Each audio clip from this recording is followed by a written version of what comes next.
Thank you. Good evening, everybody. This is our July session of the Council Rock School District Finance Committee. I am Andy Block, co-chair, joining Mark Violet, co-chair, to facilitate tonight's meeting. Why don't we go around the table and tell everybody who's here. Mike Thorwald, School Board. Gail. Oh, Gail Chloe is Business Administrator. Matt Peters, IT Director. Denise Brooks, School Board. And Tate, School Board. Bob Frazier, Superintendent.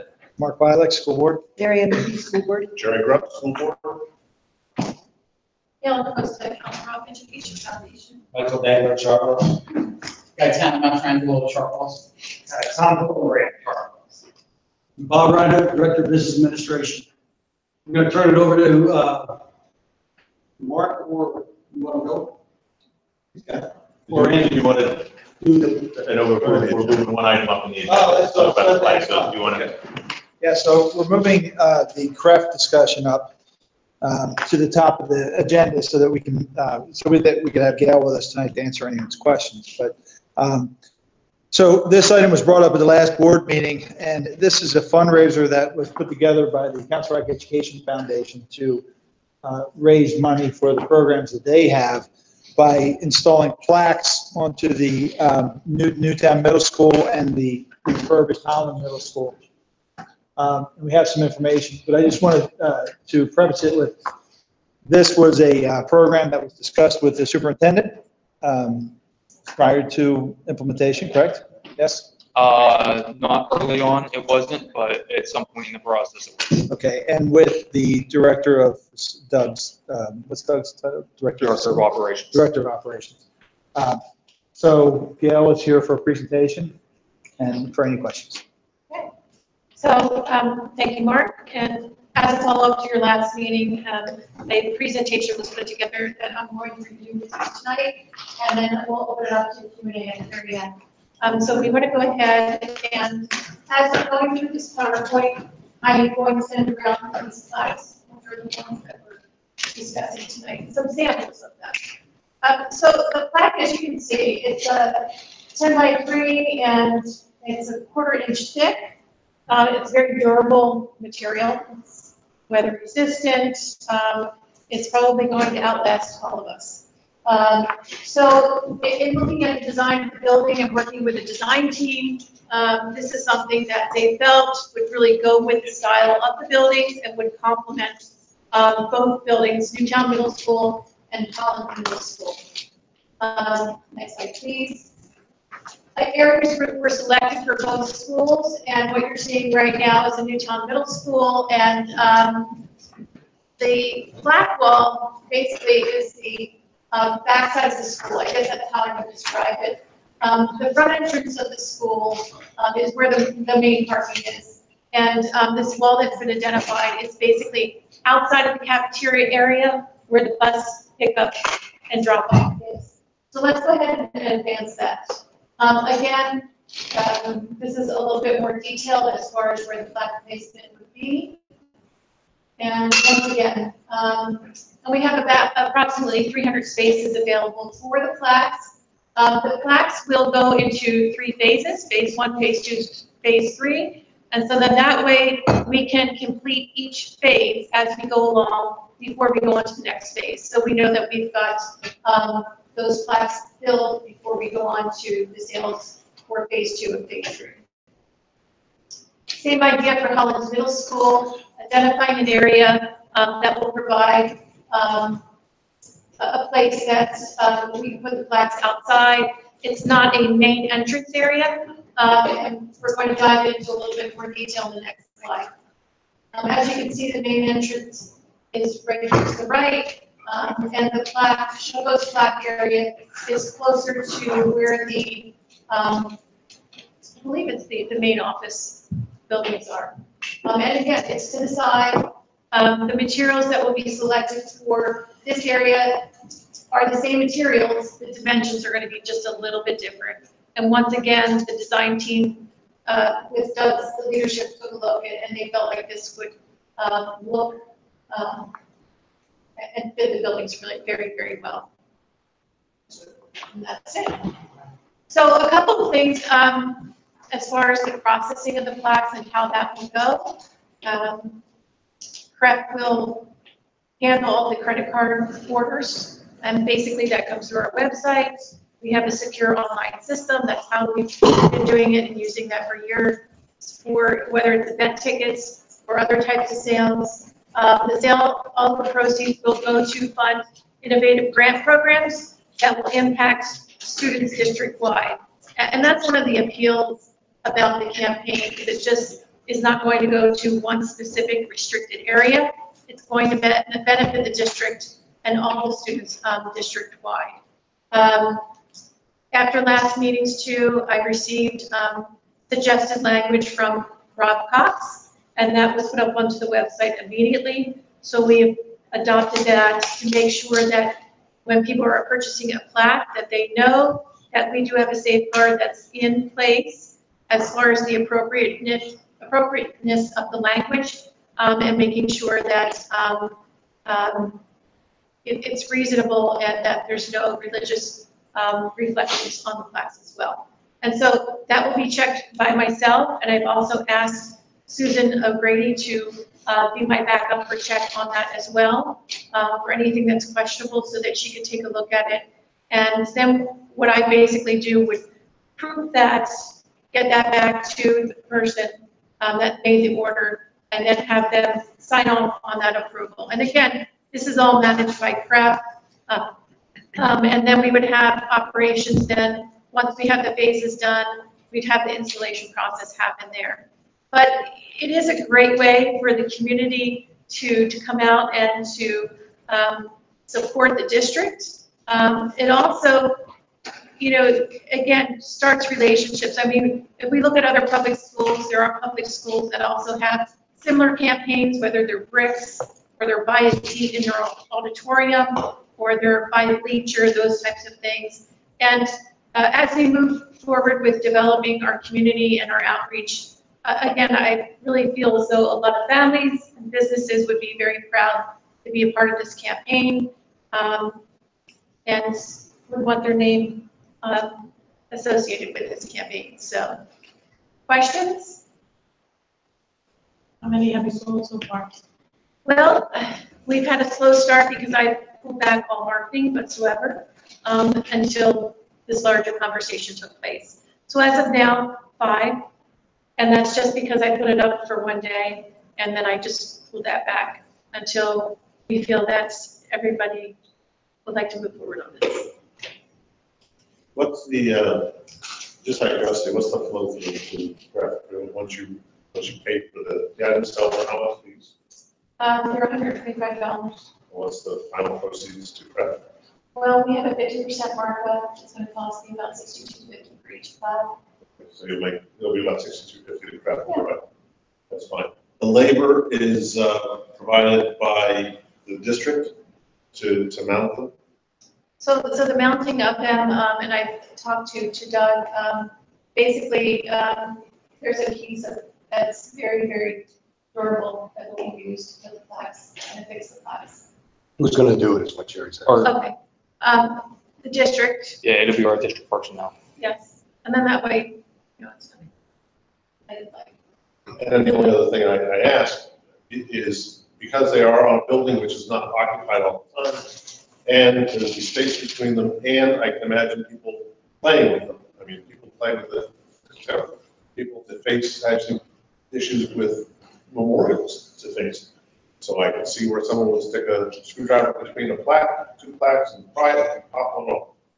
And so the question becomes, what is the district, is there a practice or policy that says that it will be replaced, or will it simply be replaced by a blank plaque at that point? Because otherwise we're going to have gap tooth. I apologize for being overt, but I don't want the buildings to look.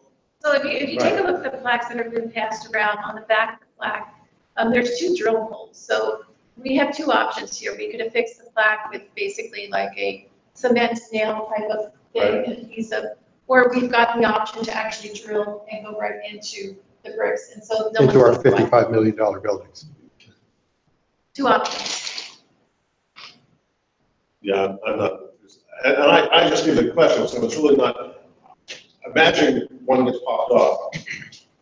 we replacing them in kind, or replacing by that person, or are we simply putting something up so it's not gapped to? I would say, my first impression is, if it's found and it's recoverable, we're gonna replace it with what it is. If it's gone, it's just gonna be replaced with a blank one. I'm saying the district's gonna buy a blank one. Gonna have some that are bought in stock. They're gonna have to be held as we used to call them attic stock.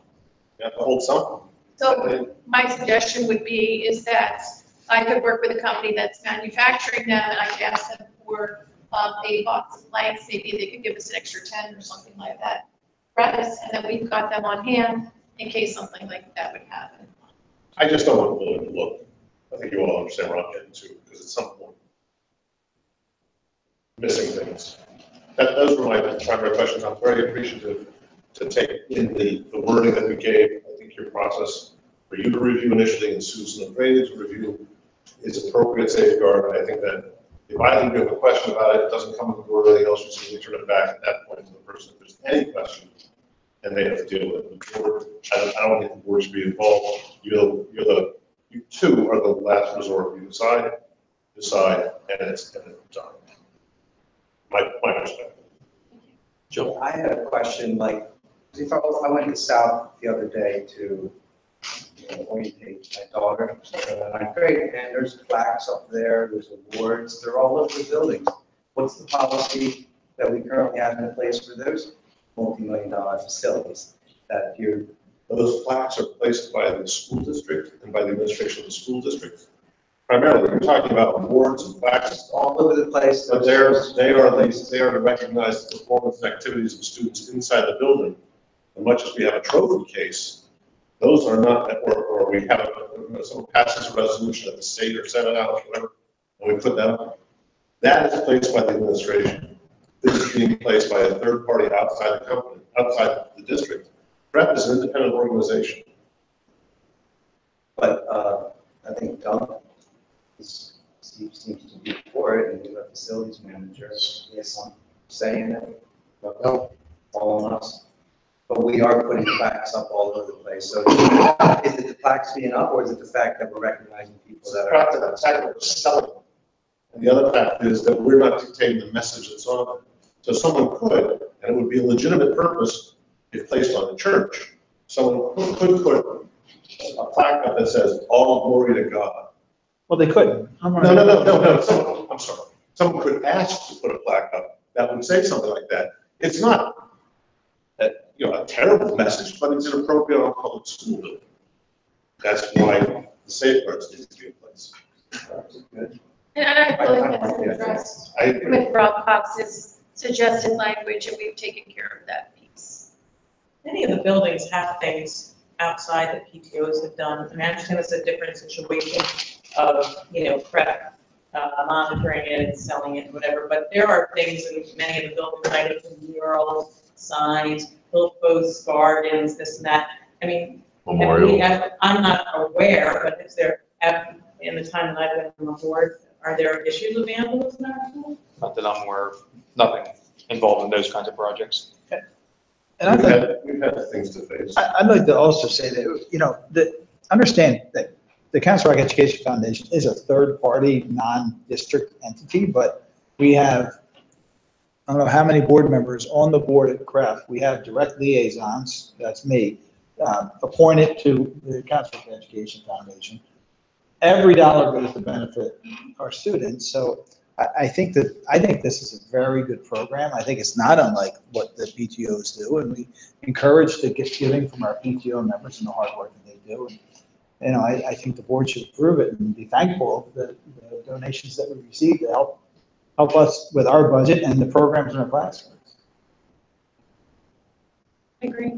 Well, Of course you do. if I could be the Debbie Downer then, when that shrine, that landscaping thing at South was put in, those kids came to us months before they wanted to do it and talked to us. CREF didn't. We're selling messages here that have nothing to do with students and messages and right now only 5 of them. So I have a problem with that. But mostly I have a problem with what's effectively a bumper sticker being put on my brand new buildings. And I can't get past it, and I'm not a fan. I think if there's only 4 or 5 of them, if there's 100 of them, it's gonna look tacky. And that's where I'm at. So I wish we would have done pavers. I wish we would have done a wall. I wish we would have talked about it earlier and maybe come to something that was more useful or more aesthetic to me. So, but we didn't. So, I mean, I can be the sole no vote on this, but I can't approve this. Well, let me just address that because we just, so everybody in the public hears it. The CREF didn't just do this on their own. They went to Doug Taylor, our Director of Operations. I don't want to throw Doug under the bus. Doug said at the last meeting, at our board meeting, that he was part of the process. So I'm not throwing Doug under, that's what happened. There was a conversation with our superintendent. Our superintendent at our last board meeting said he supports it. So it's not as though they said, hey, let's go do this with no direction. Was there a misstep in bringing something to the board? Sure, I'll take that as liaison, but as soon as we realized it, we brought it to the board. So nobody was doing anything behind our back. But we're having a discussion after the fact now. I mean, We're really not. I mean, there's only been 5 plaques sold. One of them is mine, running through the record, it says thanks for the memories. But I don't think it's, with my kids' names, I don't think, I mean, it's kind of weird, so, but I'm just like putting like a bumper sticker. I agree. I mean, since I was at the initial CREF meeting where this was announced, I supported it. Originally, it was a conversation just about Newtown. I asked for it to be both schools, and we had more conversation about that. There were ensuing conversations. It brought in the superintendent, all these people, and I do agree that retrospectively, you know, the language to ensure, you know, I'm just, you know, a good person. I would never dream of writing a message that would be offensive. Thanks for the memories. But that's a fair point. So now we have that in place. And I think even if it had come to the board, we don't know. I know at the time there was a conversation about what could we do, and we compared it to the bricks that were here. I would argue the bricks are a lot more maintenance. They get uneven. If you walk on the weeds, this and that, it seemed like a nice, clean, efficient way of doing it. So the intentions, I think, were very pure. I'm sure everybody agrees. And I think what we've done to, you know, clean up the process, you know, will help ensure that this will be a good thing. And so, honestly, I fully support it. And just to kind of shed some further light on this, I've been working on this since 2006 at the beginning stages about this, and we talked about bricks, and that was discussed, and Doug and I talked about bricks, and the same reason, you know, bricks, there's a lot of maintenance, they wear over time, that there's a better option. And so there was a lot of thought that went behind this. And there was a full timeline developed for it, so. but we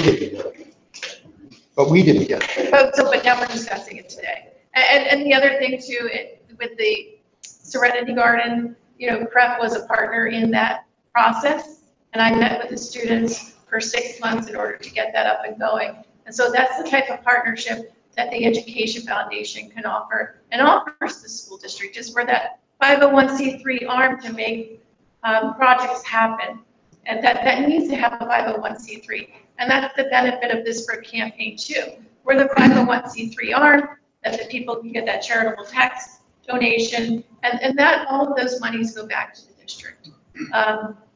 So we will do our diligence and be on top of taking a look at all of these messages. I know personally, you know, both of my kids went through Newtown Middle School, and I think again, it's just another way that individuals can feel a part of something, a part of a bigger community. And they're going to they'll be proud to have their name on it. I would ask, hearing what is concerned us, I would ask that we get to a certain minimum before they're put up. Absolutely. And then anytime they're applied, they're applied with some basis of a minimum, such as something that's aesthetic, because to look at a large wall with 3 on it would look a little out of place. So if there's something that they open flights of 20 or 25, you know, I hope we get to that point.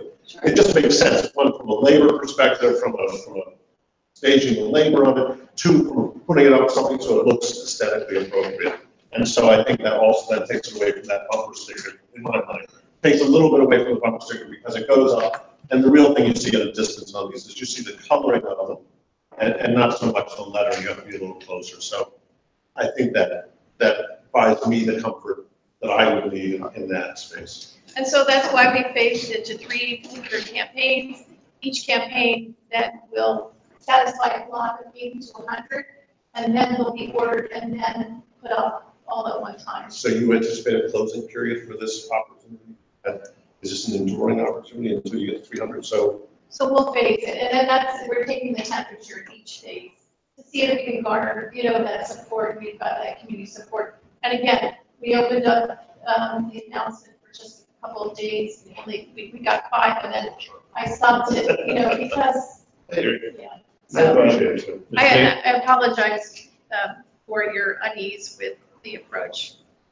I appreciate the foundation taking the initiative to do this. I think the lesson here is the board would like to know sooner rather than later at an earlier stage. And I just want to say, I think it's a wonderful project. I think we'll buy one for our 3 kids. And lastly, I don't view the foundation as independent. I like your word, Gail, that it is an arm. I'm used to working in a university setting where universities have foundations, and they are really not independent. They have their own board, they're structurally and legally independent, but in no way can they operate without the universities or the school district's blessing and oversight. So foundation is our foundation, and it's not independent, and we appreciate what you do. that's your opinion. Marion, you have any? Nothing to add. Clearly, it's my opinion. Yeah, I would support, I thought the idea was great from the beginning. I would think that if you're doing the phases, you get a certain amount in there, over time, people are gonna be like, I would like a plaque. I think you're gonna have them filled up over time, because people will see, oh, look at that, you have an opportunity to donate to the foundation and also have a piece of the school, which I understand where you're coming from, and I totally sympathize that it wasn't given before. There was something that would be more pleasing, separate. I'm happy to be the lone no. Yeah, but I understand where you're coming from. And then I guess third point I was going to ask was about, it looks like there's 2 different metals, one's steel and one's aluminum, I believe.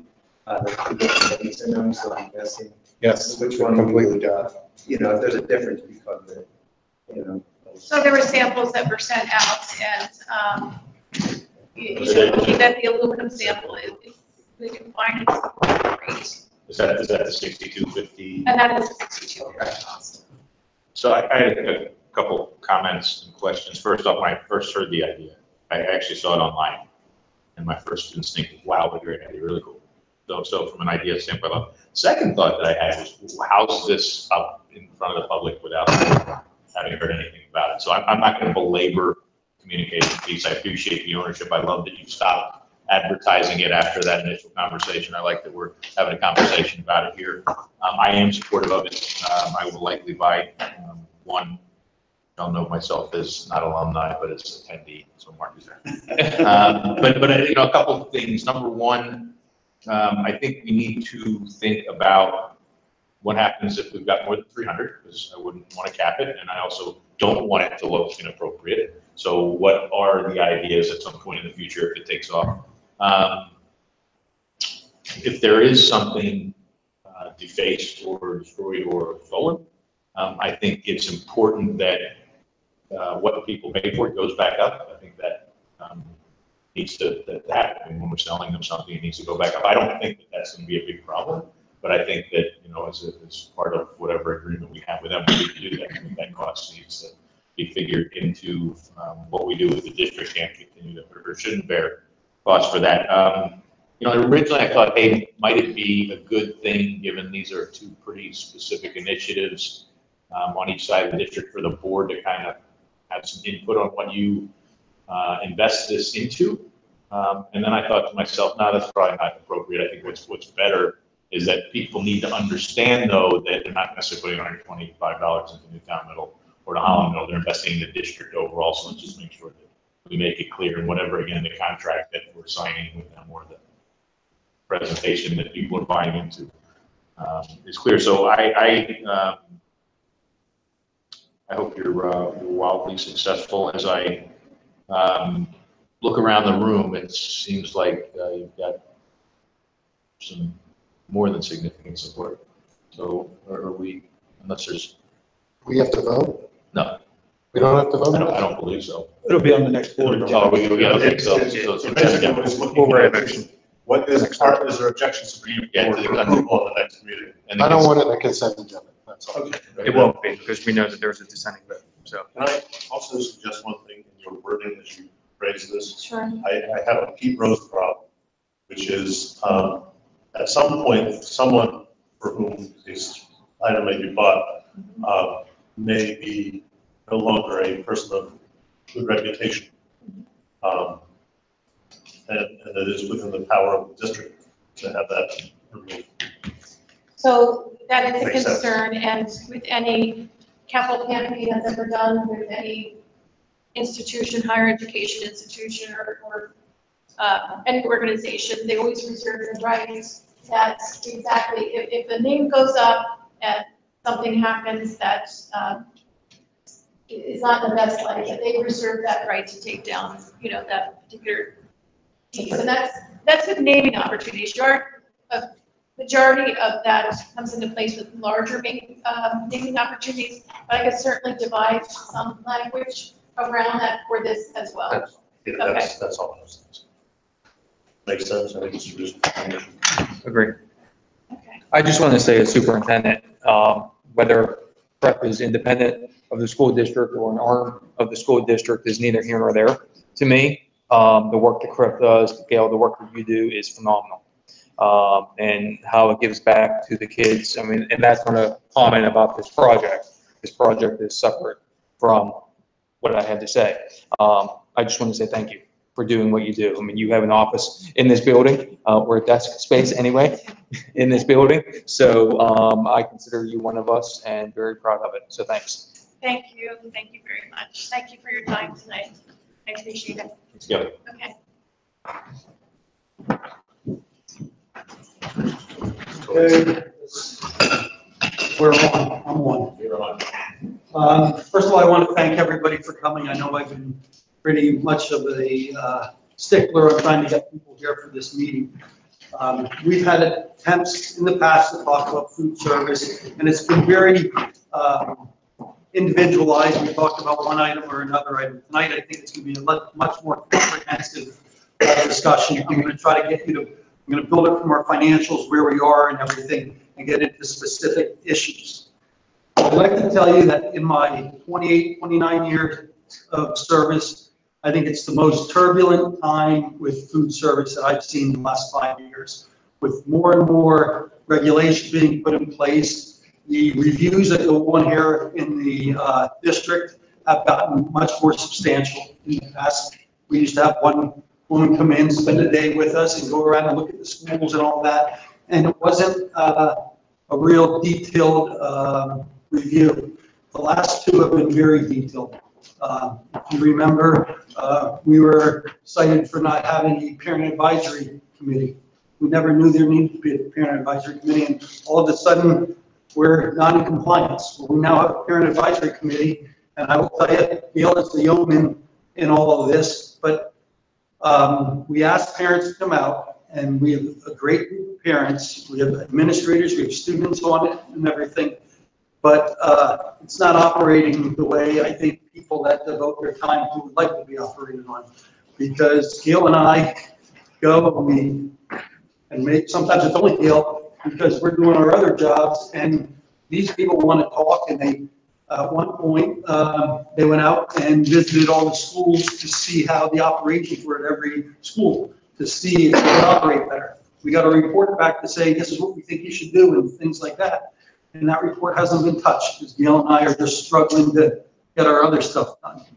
I have a 3-page letter from one of the women that I will share with you guys afterwards. I just didn't want that to be totally consuming what we talk about here, which is all kinds of great ideas, and it's all really good stuff. But we really need to change what we're doing and how we look at this. And you guys are gonna have to help us with some public policy decisions on what we do and how we move. I will tell you, I'm very concerned about the financials. You're gonna see that participation is dropping. There's a lot of reasons for that. And some of them are the regulations we have with the foods that we're able to serve. As you know, that over the past 5 years, you've heard that we got more restrictive with whole grains. We got more restrictions with Sugary drinks. portion control, the different things that have to be in the meals. So we're going to go over all this tonight. I hope you get an understanding of it, and I hope you can cut through some of the issues that are going to go on.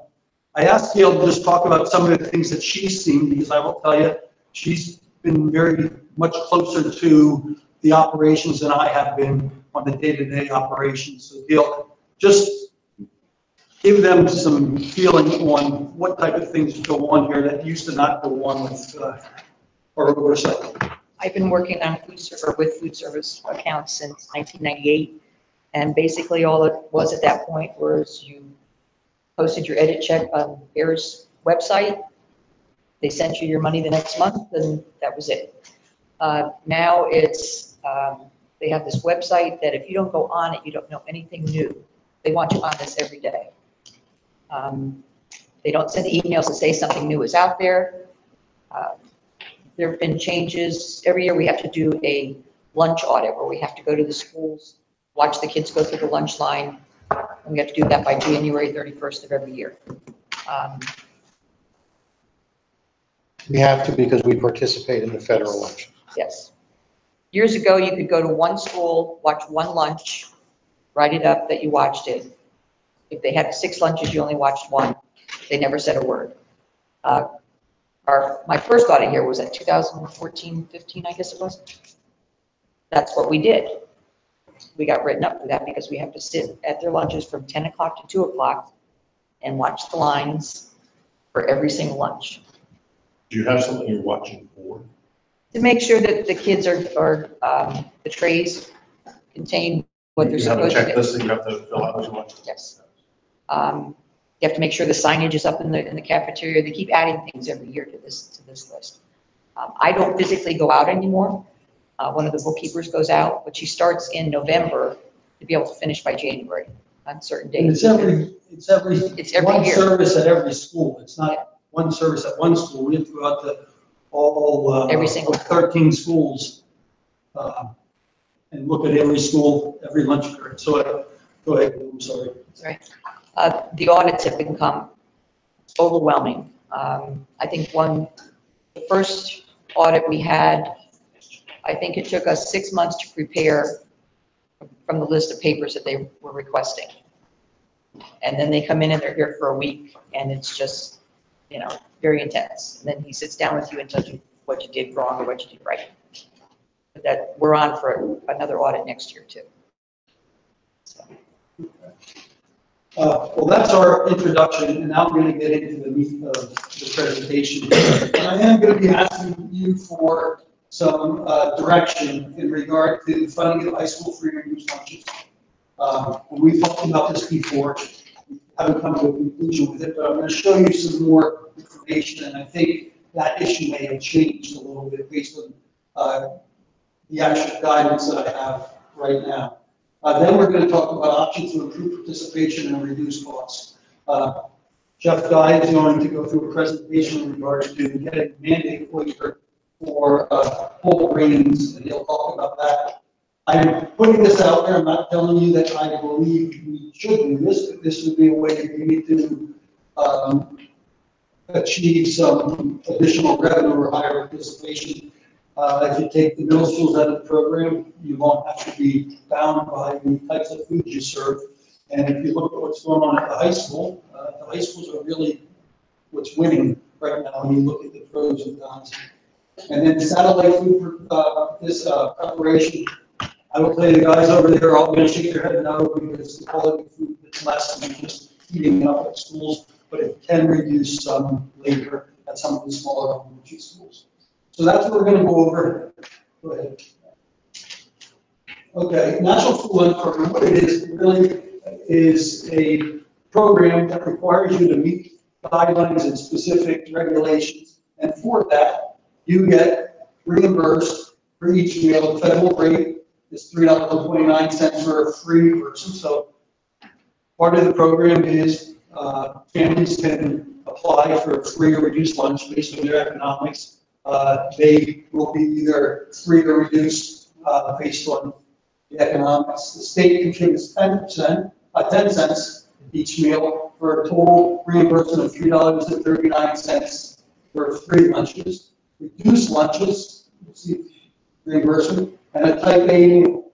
When Gail talked about looking at a tray and making sure all the components of the type A meal are on there, you can't count a meal if you're missing one of the components. So a kid could say, a child can say, I don't want milk today, and he takes it off, and you can't count that meal. So you have to make sure the fresh fruit, they have to have an apple on there. If they don't have an apple on there, you can't count it. So these are all the restrictions. Now, I will tell you, I think there might be some waste because the apples don't get eaten and then they get taken, and there's waste in regard to that. The issue with this is the high school is excluded from this program. Therefore, we can serve a lot of things at the high school, and these guys can help out and differentiate it better than myself. We can serve different things at high school, and we don't have to abide by the regulations, but we forgo these reimbursements. Also, we get donated commodities to use from the USDA. Gives us different commodities, cheese, and maybe chicken and things like that, and that gets used for our programs. But we can't use that at the high school because we're not, again, in the program. Not the program by choice. We're out of the program, and that was far before, yes, us, because we believe it's more profitable, and I think it demonstrates that it is. Children spend much more money at high school than at our other schools. Okay, go ahead. Vendor selection is another component of this. I want to make sure you understand that we have a contractor, and they run the operations, and I will tell you, when I first got here, I thought it was all recognized that they're running, and we're just support the operation.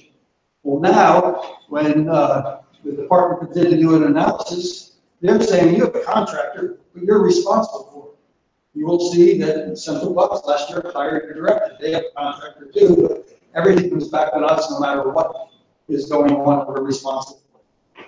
And you will see that I'm pretty confident when we talk about finance and things like that. I am afraid of this because there are so many regulations and all that I'm not an expert in it, and I want to make sure. And Gail, although she's more of an expert than me in this, she's not the expert either. So we do still count on these guys for all of this. Chartwell's been a food service contractor for over 20 years. They've done a great job here. Every 5 years, because we're in the program, we have to go out for a full-blown bid for service, an RFP for services. We put an RFP out, people come back in. Last year, if you remember, we interviewed companies and all that, and people came in with chef coats on and brought us all kinds of different food, and it was kind of a dog and pony show that made you feel a little uncomfortable because you know the food that you were getting there isn't going to be the food being served to the children. But we went through that whole process. Chartwell's won it again, 2014-15.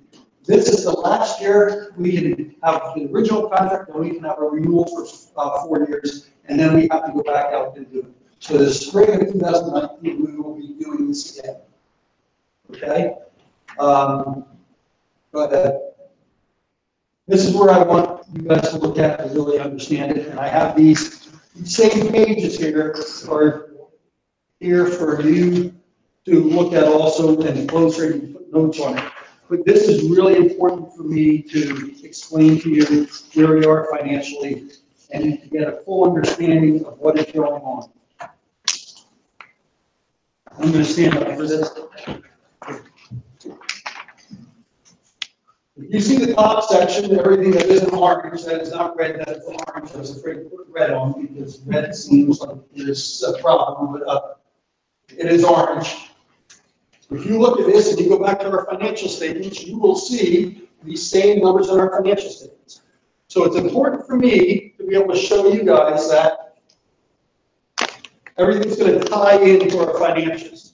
So you know they've been audited and you know how it all ties in. So if you look at all this, you will see the net position that year, that's actually a surplus of $146,000, 292. Our fund balance at the beginning of the year, or the net assets, was 567,000, went up to 713,000. See that? The next year, you'll see this, what happened again. It went up 59,239, and our fund balance went up to 772. This last year, our fund balance dropped by $157,000, or net assets dropped by $157,000. One thing I want to make sure you understand, this fund is very different than the general fund. The general fund is all current assets. It's cash and receivables and items such as that. Our liabilities are all short-term liabilities. In this fund, we have capital assets. We have equipment that gets depreciated and all that. So when you look at this ending balance, that's not cash. That isn't liquid. So it's only a portion of that. I will tell you, in this year when it was the high, we had cash. Think about it. Cash of about $450,000. Okay? Now we have cash of about $362,000, I think, in the 2017 year. When you look at that, and you see that our cost of operations is $3.7 million, think about our cash. We can run operations for 1 month. So we have 1 month in reserve. That isn't a big number or anything like that. So it concerns me as I see our deficits go up. Does everyone see what I'm getting at here? Now what I want to do is show you that with the contract, we get a financial guarantee each year. A budget is put together, and Chartwell says you cannot gain less than this number or lose less than this number. So we'll do that. So when you look at this number, that was our loss. You see that? I mean, our gain of $146,000. Now it's in our financial statements. One thing in our financial statements that has nothing to do with the financial guarantee by the contractor is the depreciation expense. You see that depreciation expense? We're depreciating our capital assets. So you take that number, you add the depreciation expense, which is talked about there, and then there was a small variance. That was the operating guarantee for the contract. You see that? That's how we got to our number. The contractor said you won't excuse me, make less than $174,945. We eat anything that would be below that, and we're going to get to that next. Same thing here. That year they gave us a guarantee of $76,000. Now you look at this year, and you see that we included another area there, high school free and reduced lunch revenue. Remember I showed you where the subsidy for free and reduced lunches and type A lunches was brought in? But because in the high school we still give free and reduced lunches, the free and reduced lunch revenue that's been in the plan is revenue that we didn't receive. I've been telling you that the general fund is supposed to contribute that based on the regulations, but we're going to get back to that. That's the first year of that. So this year, our guarantee was a negative $13,000. And now when you think about it, you'll say, well, how did it go from 174.9 to 76,000 and keep going down? Why is that? Now we're going to show you what the actual operations occurred. So let's go to the next page now. This is just now carrying forward. June 5th of 2015, when you look at the invoice or the operation report that we get from Chartwell's, these were the numbers. So the revenue they're saying was $3.6 million. Here's all the the operations came to $3.7 million. So, they guaranteed $174,000, and that's where we got in our financials. They had to forgo $222,000 of expenses. Do you see that? So there is, and you will see administrative fees in there, management fees and things like that. So those are indirect costs. But to maintain the operation the way they guaranteed it, it's $220,000 in the red at their accounts. You understand? The next year, it was $214,000. Now, 2017. And just for, I guess, going for the public benefit, you see a change in guarantee of almost $100,000 between one year and the next. And is that a function of the fact that they said it's going to be more expensive to do business this year? So it's going to show up in the top I believe. in terms of expenses that we're going to guarantee you less. Yes. It's that, and look what happened to the revenues. In 2015, they were 3.6 million, they went down to 3.5 million. Our participation is going down, and that is somewhat of a function of the regulations we have. And we'll talk about that. I'm going to show you participation next. And that guarantee is a forecast that Chartwell's does based on what Yes. they think participation rate is going to be in Do revenue. you agree with what we're saying there? But when you saw 2 years like this, they couldn't keep giving us these guarantees. They had to reduce it and mitigate their losses. The next year was $29,000. Now, remember what happened in that year? You know why it's $29,000 only? Remember, that's the first year we put in the free or reduced lunch lost revenue. If you go back to that. That is right there. So that helped out because that wasn't revenue that was in these numbers before. It's the first year we put it in. Let's talk about contract for a minute. So can you go back to the slide they were on previously? So Chartwell, we did an RFP several years ago. Then we have annual contracts. Is that right? Annual renewals. Annual renewals. So before the renewal, they come to us in 2016 and said, instead of guaranteeing you 174,000, we can only guarantee you 76,000. At that point, we could have said, we're not renewing a contract, we're going to go with somebody else. We could bid it because we could have bid it. Yeah. Right. And we could have done the same thing in 2017. Yes. They can, okay. Yes. You go back one slide, there's one item, in the 2017, we show 124,000 in revenue. Help me understand, somewhere, maybe that's the number and I just remember it wrong. We put $117,000 in because we were paying for the reduced lunch at the high school out of our general revenue. We had that discussion a few times, Jerry, but I never moved money because no one came to the conclusion that's what we're doing. We've always had this debate, and it was really marketing, really, I think, you guys talked about it, but we never came to a conclusion. I would never do that unless you guys voted to say, yes, we're gonna move the money. We never paid. No, that's exactly what, that's the number, yes. Yep. Bob, I may be remembering this wrong, but my recollection is that when we put this out to bid in 14-15, there may have been like a whole bunch of places that came in, but at the end of the day, I believe Chartwell's was the only one that submitted a bid. I think there was, when there was something happened where, like, what they bid was like not exactly the same scope or something. My recollection was sort of like Chartwell's was the only one who met like every part of the criteria or something that we had originally asked for.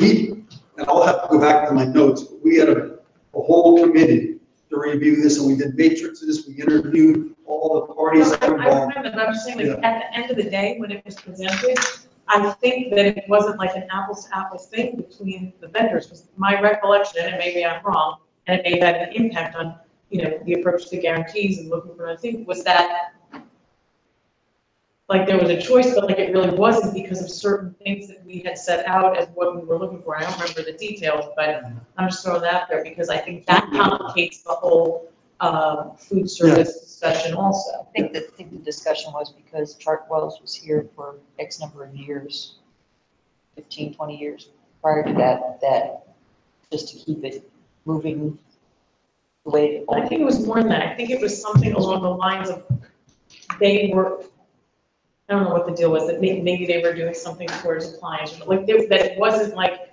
the fullest scope, the I other, We I need to had, go back and read all of that up. I just don't remember it. we had 3 or 4 bidders. Could you be thinking of the busing contract? oh, is that it? We only had one. Yes. Oh, okay, Bid then, that. okay, then that's what I'm trying to remember. What was the All right, sorry. The busing contract for the bus? Oh, yeah. We only have one student. Yeah, and then when I Okay. argued that, So, that so, one, so, that was. so at the end of the day, where did that $124,000 come from? If you go back, that's why I'm using that as a reconciling item. We never put it up there because it never got moved over. So I'm saying, we still need to do something with that. Go back to the next one. Who do we owe it So to? that's revenue that we got The general from elections. We didn't get it. We didn't get it, that's what we spent. But No. you will see, they have that number in our revenue there.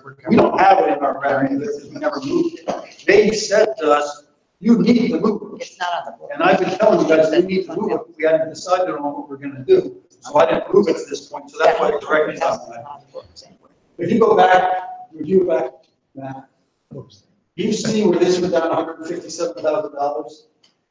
If I would have included that in our fund balance, or our net position, if I would have put that money up there and removed it, actually, that would go down and we wouldn't have lost as much. You see what I'm saying? Because we were spent.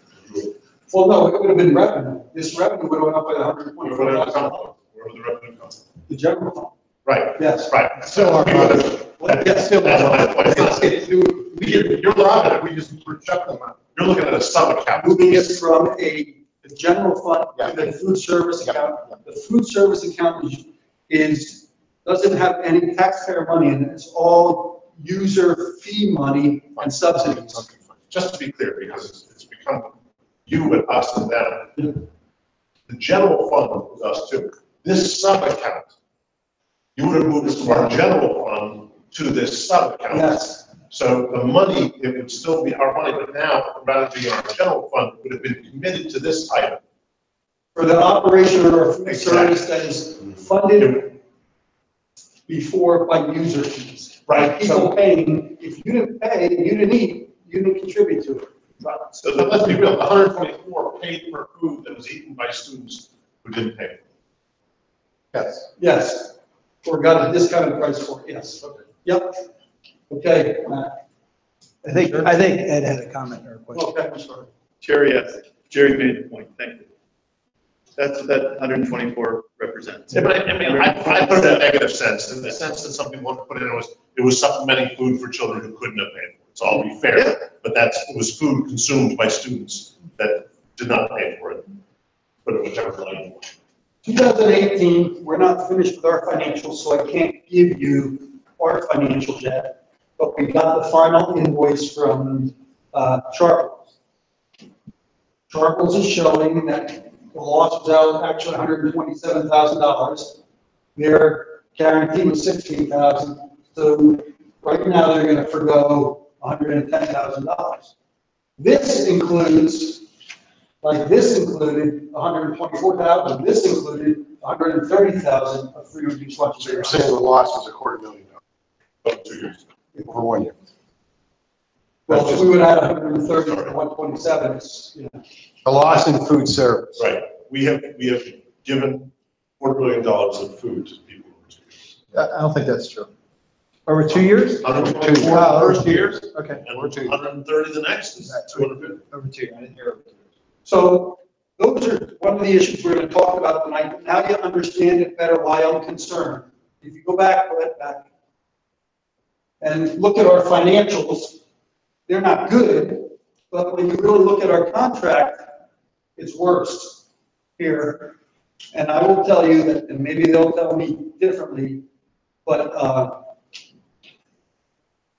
people are going to come in, and the first year they generally will offer you something to buy the business, and then you're swimming to make it up the next 4 years. And I'm concerned with that. But when I look at this, I think it's something that we have to pay attention to, and we need to start managing it. Okay, let's go to the next slide. Okay. Now, one of the things I want to show you is 2014-15, I think, was basically the years prior to, this is also in here, I believe. Bob, When I leave it out. before you start talking about them, why aren't the high school numbers on there? The high school numbers are not in the plan.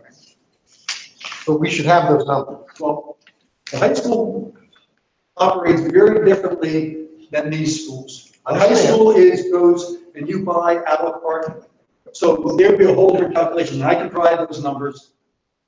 I'm showing these right here. The high schools financially are in much better shape. But I think what your question Mike's answering, if they're asking is, if we know that over the last 2 years, we've lost $250,000 providing food to students who haven't paid for it. It's all in the high school. What's the offset? That's just in the 13 schools, right? What's the offset, or is there an offset? That 124,000 does not include people who do not pay for lunch. The 124,000 is the high school free and reduced It's kids. all- Oh, so it's all in there then? It's all there. Yes. Right, because we chose, the way I understand it is, Just the high school. we chose to go participation in the federal program at the high school level because we felt that gave us more flexibility to run the high school program on a more profitable basis. Yes. And the reason you don't have student participation numbers for the high school is because at the elementary and middle schools, students pay per person. So it's easy to track participation. At the high schools, it's a la carte. What? Not at the middle schools. They don't pay per person. They don't? No, you can get a la carte in middle schools. But Well, you can purchase it, but it's But they're still mainly, served. I believe it's mainly like meals. Wait, it's in significant addition to, I know I pay them. So it's, The high school understand that we wouldn't do this participation like this because there's not that many type A meals. These kids are buying all kinds of à la carte stuff. What I would do is take the enrollment in each school, and then I would take the dollar value that was purchased there and do a daily, how much on average a student spends there. so you have no way of tracking how much money the free and reduced lunch students spend at the high school. No. Well, that's our first problem. Well, you will see that that's one of the items that we'll talk about. Help us understand, it's a matter of Yeah, terminology.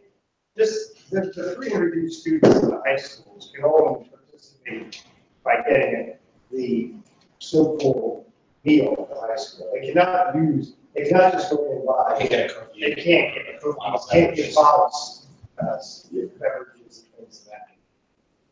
Are they capped at a dollar value? How much do they spend on a type A meal?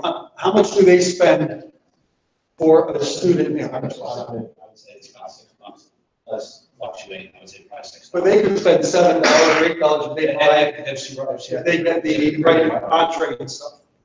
so nobody's capped for a specific item. Right. We're not gonna shame anybody, right?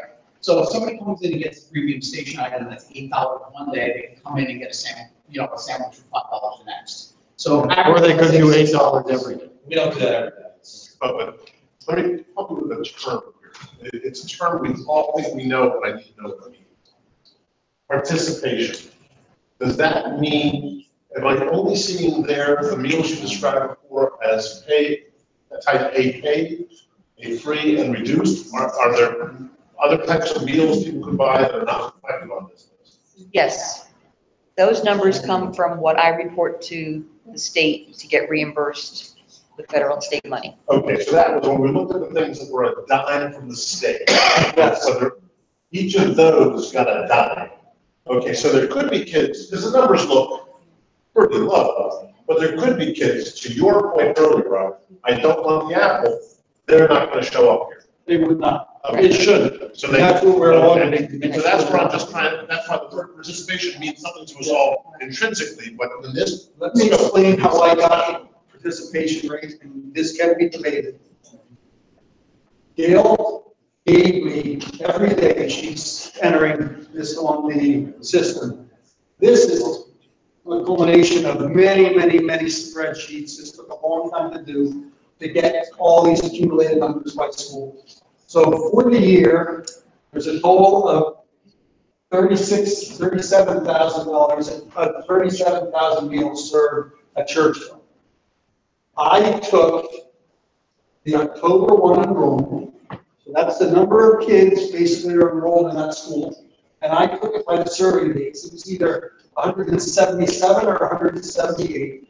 Multiply that number by the survey days, so that's how many children, if they were in school every day, were available to buy. So all I did then is do the calculation of dividing this by that, and it got me to 31%. So when you look here, down here, it's 29.65% in 2014-15. And people can debate on how I calculated it, and you would have calculated this way or something. But when you do the- consistent. Yes. So when you look at it over here, in, what is that, 3 years, our participation went down to 24%. Now, over that period of time, whole brains, facts, and these guys can talk more about it, there's more restrictions put on the food that we can serve.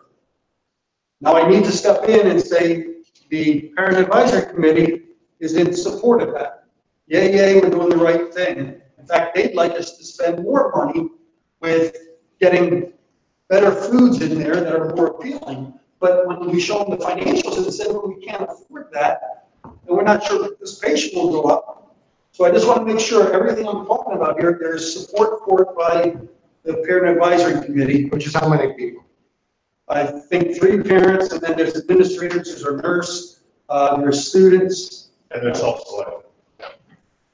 Yeah, they're self-selected. They have a good heart. They do. I know. And big pockets.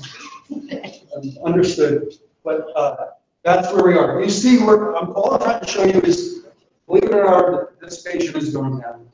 Now, it's interesting, just a moment. When we were talking about the schools that closed, there was a lot of discussions. It is interesting to look at Rolling Hills, which always has some discussion about what was the economic status of the persons in Rolling Hills. It's interesting to see their among the lowest decline. They go from 37 to 35. I believe they have the highest free and reduced number. That's my point. That's what I was trying to get to. That was the point I was trying to get to. That those students who are more elective, if you will, and I would look to Saul Feinstein. Yes, no, that's not the case. There's one up there that has a 7% decline. Holland has 7% decline or more in participation. Is it? Like, it's Money's gonna go down so much, but their free and reduced go up. Their free goes down. More people qualify. double. And they send out, it can be directly certified by the state, or they fill out the forms, and we can't question any of the forms. We don't have a lot of rights to audit any information that's given to us. I'm just looking, trying to understand how it moves. That's what I'm trying to understand, how participation changes. We're talking about what drives it, and that's what I'm trying to understand. The kids don't like the food that's in type A lunch is what's moving it. So because the free and reduced went up. Well, it is interesting. We did that as parents, are like lazy and not making lunches and decided to go buy. A versus the free and reduced. It's interesting to see. Both of them That's are what they're my house. Well, the free and reduced don't have as much option. Exactly, that's what I'm saying. That's what I'm trying. Okay, does everyone get it? Let's go to the next one. Yeah, free and reduced didn't change that much in general, total, just. Now, this is getting back to the high school, the $124,000 and the $130,000. And this is when I said to you, we need to contribute from the general fund to put it into the food service fund. When I asked further about the language, this is what I've been provided. And I will tell you, it seems to me like more of an accounting issue than it is a mandate that we put money into the fund. It's saying the high schools are not in the plan or the program, so you should segregate all of their accounting from the schools that are in the plan. You understand what I'm saying? I will tell you, I'm not sure how that's going to benefit us, because I think the any profit we're making is in the high schools. They're bigger schools, so the you're spending more money per child, but the staff, you know, there's a relevance level where you have 600 kids or 500 kids in an elementary school and you need 4 staff members. You have 2,000 kids at a high school and you need 8 staff members. It makes more sense economically to run that building, so it makes that a cheap place to run. There's some of our elementary schools that are just so small that it's going to be very difficult to run a profit. But anyway, This is really what I believe is saying is that make sure if you're doing anything at the high school, don't include it in your revenues or your expenditures of the nutrition program schools. But I will tell you, I believe we'd show a greater loss if we push the high school out and put only the schools that are running on the food nutrition program in. Well, you Do you guys agree with what I'm saying there? You'd show a loss there, but to be separating, it'd still be the same total picture. Yes. Just total picture doesn't. But if we would show that for the food nutrition program, they may say you need to do something because you can't run at a deficit. I don't know if that would happen, but I believe the deficit would be higher.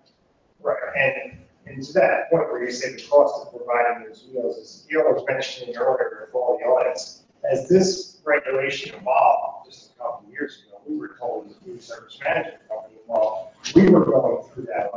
Well, what are you doing with the free reduced meals? They were asking us, and we said, well, we're accounting for them each day. So are you sending, accounting for that in regards of calculating what that revenue was? And when we said no, we said we need to send that to the administration office and calculate that and include that in your profit loss statements as you go forward. So that's why our statements changed from 2014-15 and how we accounted for 2016-17. So whether that, yeah, it's a bookkeeping thing, it's still, I guess, has to be traceable back to the meals that actually being served. So we just, I need some clarification on that. Are you still only talking about the high school in that accounting that you're talking? Yes. No, I'm only talking about the high schools and this accounting function as the Because that is a true, if you want to call it loss, it's a true cost. Let's call it a cost. It's a true unreimbursed cost. Okay. So, as we look here, and this is the conversation we had before we kind of got bogged down in past times, options to mitigate financial burden on food operations here is general fund transfers the money to the food service fund.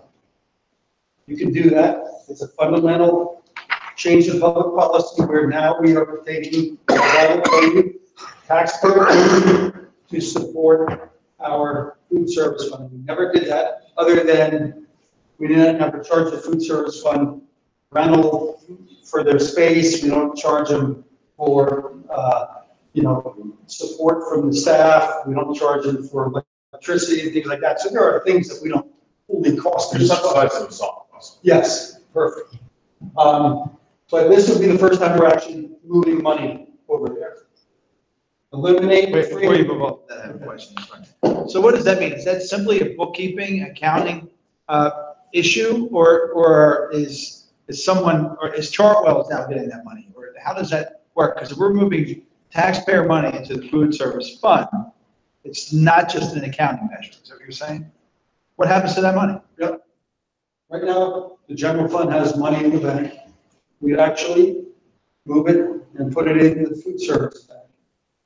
Right now, when you look at the operations for that year, the $124,000, you saw where Chartwell's loss from their guarantee went down, and it's because now that revenue is being accounted for in the food service fund. This year, it's the same way, 130,000 over there. So there's an expectation that we're moving money over there. So yes, right now, but it allows Chartwell to increase the guarantee. If they could have operated better than like having this money in there, then our guarantee should go up. Okay, so I have a follow-up to that. Yep. So when we had a guarantee of $174,000 or whatever that was, what happened to that money? That goes to the general fund? No, Stacy? that just increased the net earnings. It increased the fund balance. And then what happens to the net earnings year to year when it's a positive number? Where does it just stay in that fund? Well, I will tell you that in the past, I was able to use about $50,000 a year to replace outdated equipment in the food service fund. I don't do that anymore. And So food services was self-funded. That's always been my point, that money was, It was self-funded. it went in and replaced dishwashers occasionally. I don't want to prolong the conversation, but my reading of that USDA language essentially says that they expect us to do that. I'm good with that. I'm fine with us moving money as long as you want to. I believe that the language is gonna say specifically saying that. Right now, what I see it saying is high school is not in the program. The cost of providing free and reduced lunches at the high school will not be absorbed by the food service program. Got it. So it's not gonna be absorbed in the food nutrition program. Donated USDA commodities not used in meals prepared for the high school. Records for meals served, donated food costs, the cost of food employees' costs must be broken out for the high school and be separate from other schools being served. So to me, that's saying, we want all the accounting for the high school over here. You guys decide how you're gonna fund that, because it has nothing to do with the food nutrition program. We're gonna run the food nutrition program, and you better not be taking money from the food nutrition program to fund the high school. Let me ask you a question. I hear it. The $124,000 for last year, Yes. who's carrying that debt right now? Right now, Is Chartwell carrying that as, can you go back to that I'm page? sorry, just so we're very clear, because I'm talking about a guarantee. The guarantee is income or a stop loss. It's the way the Go all the way guarantee. Jerry, you see that number there? -157. Yeah. If we would have put that in there, Right. that number would have gone down. So we it's in- didn't put the number in there, Right. so who's carrying the 124,000? We took the loss in our fund. It's right there, 772 versus 613. Well, yeah, it's right here, at 124. This would have been down 124, so it's sitting in our fund. We lost money. Out of the balance of our food service. Yes, correct. Balance in our food service. Because Our balance is going down. Because they're trying to get you to it. Yeah. So if we continue down this path, just kind of, if we continue down this path, we're going to play out the balance in our food service fund and drive that to zero. So it's not like, I want to be clear, because they'd be saying, somehow I was thinking they were carrying debt, and they're not. No. We're just not carrying, we're playing off our past income. That's why we have And we're running down. $365,000 of cash that year, which is only 1 month's operations. I got you. Yeah, and if this keeps going down, that's why I am saying to you guys, we need to do something and manage this. Yeah, we said earlier. But you better guarantee. We gotta get the operations to be able to support You've the got better to guarantee. change the business so that they can do that. You said earlier that that fund is not all cash. Right. There's hard assets in there that can't be. It's just 350 of hard cash. Yes. Joe. Okay. I was just wondering, because have the regulations changed at all that you know, has the administration on the federal level changed anything, relaxed regulations? Are they looking to do that? Are you hearing anything about that? We will both speak to that. The regulations this past school year were relaxed only in regard to you can now serve low fat milk. We weren't able to, so we had to serve all non-fat milk products. That regulation relaxed this past school year. So we could go back to serving low fat flavored milk. As far as the home brand waiver, we'll speak to, that got relaxed. We still had to serve, what's it, 51%? 51% of your menu has to be whole grain products. There was no change in the sodium levels, no change in the carbohydrates, no change in any of the nutrition makeup of the meals. So we're still utilizing the same regulations that. And the whole grain you have to apply to. The whole grain you have to apply for. Okay. Let's go back, because we need to come to a conclusion here. Are people in agreement that we should move money from the general fund to the food service fund? No, Fundamentally. no, I'm not. Well, I'll say I am. I don't think we have a choice. We have to fund our program. What's your objection, Mike? I want to make it self-funded. I want only those participating in it to fund it. And this has been my issue, which is where we had this topic discussion. So historically, I don't like doing it. I see it as problematic. However, having said that, the horse is out of the water last year, so I don't see any way to affect last year. Less students. This past year and the year before. So $250,000. So if I spend it, I'll only have $100,000 left in the service. Yeah, we're. And then, looking at you guys, you use that money to actually buy, that's actually, as I recall, how you buy commodities to hold on. You use the food service balances to buy commodities and then repay that during the course of the year, do you not? When you say the Food stuff, food stuff. the commodities that we're referring to, No, I'm talking about, You're talking about food supply, you purchase. you use our money in that balance, in that account to buy food. Do you not? Is that not? No, we Use your own money? we use our own money and we provide a monthly invoice. We pay them at the end of the month. So I'm between Mark and Mike, which is, I recognize debt historical, which I tried to stop from occurring. So I recognize debt historical that we have to correct, but going forward, I want it to be self-sufficient. I want to modify the program so that we're not spending tax income to support student meals, because I don't think that's within the mandate of the school district. Right. At the state level, to use There are tax money districts to that, pay for students. I don't know if it's legal. I believe it's legal, and I will tell you that I run in school districts that traditionally would put money towards their food operation. But that's a public policy. That is not a businessman who's saying, I'm moving money over there. That's you guys telling me we agree with it. You see what I'm saying? Yeah, so how would you propose to have the program support itself?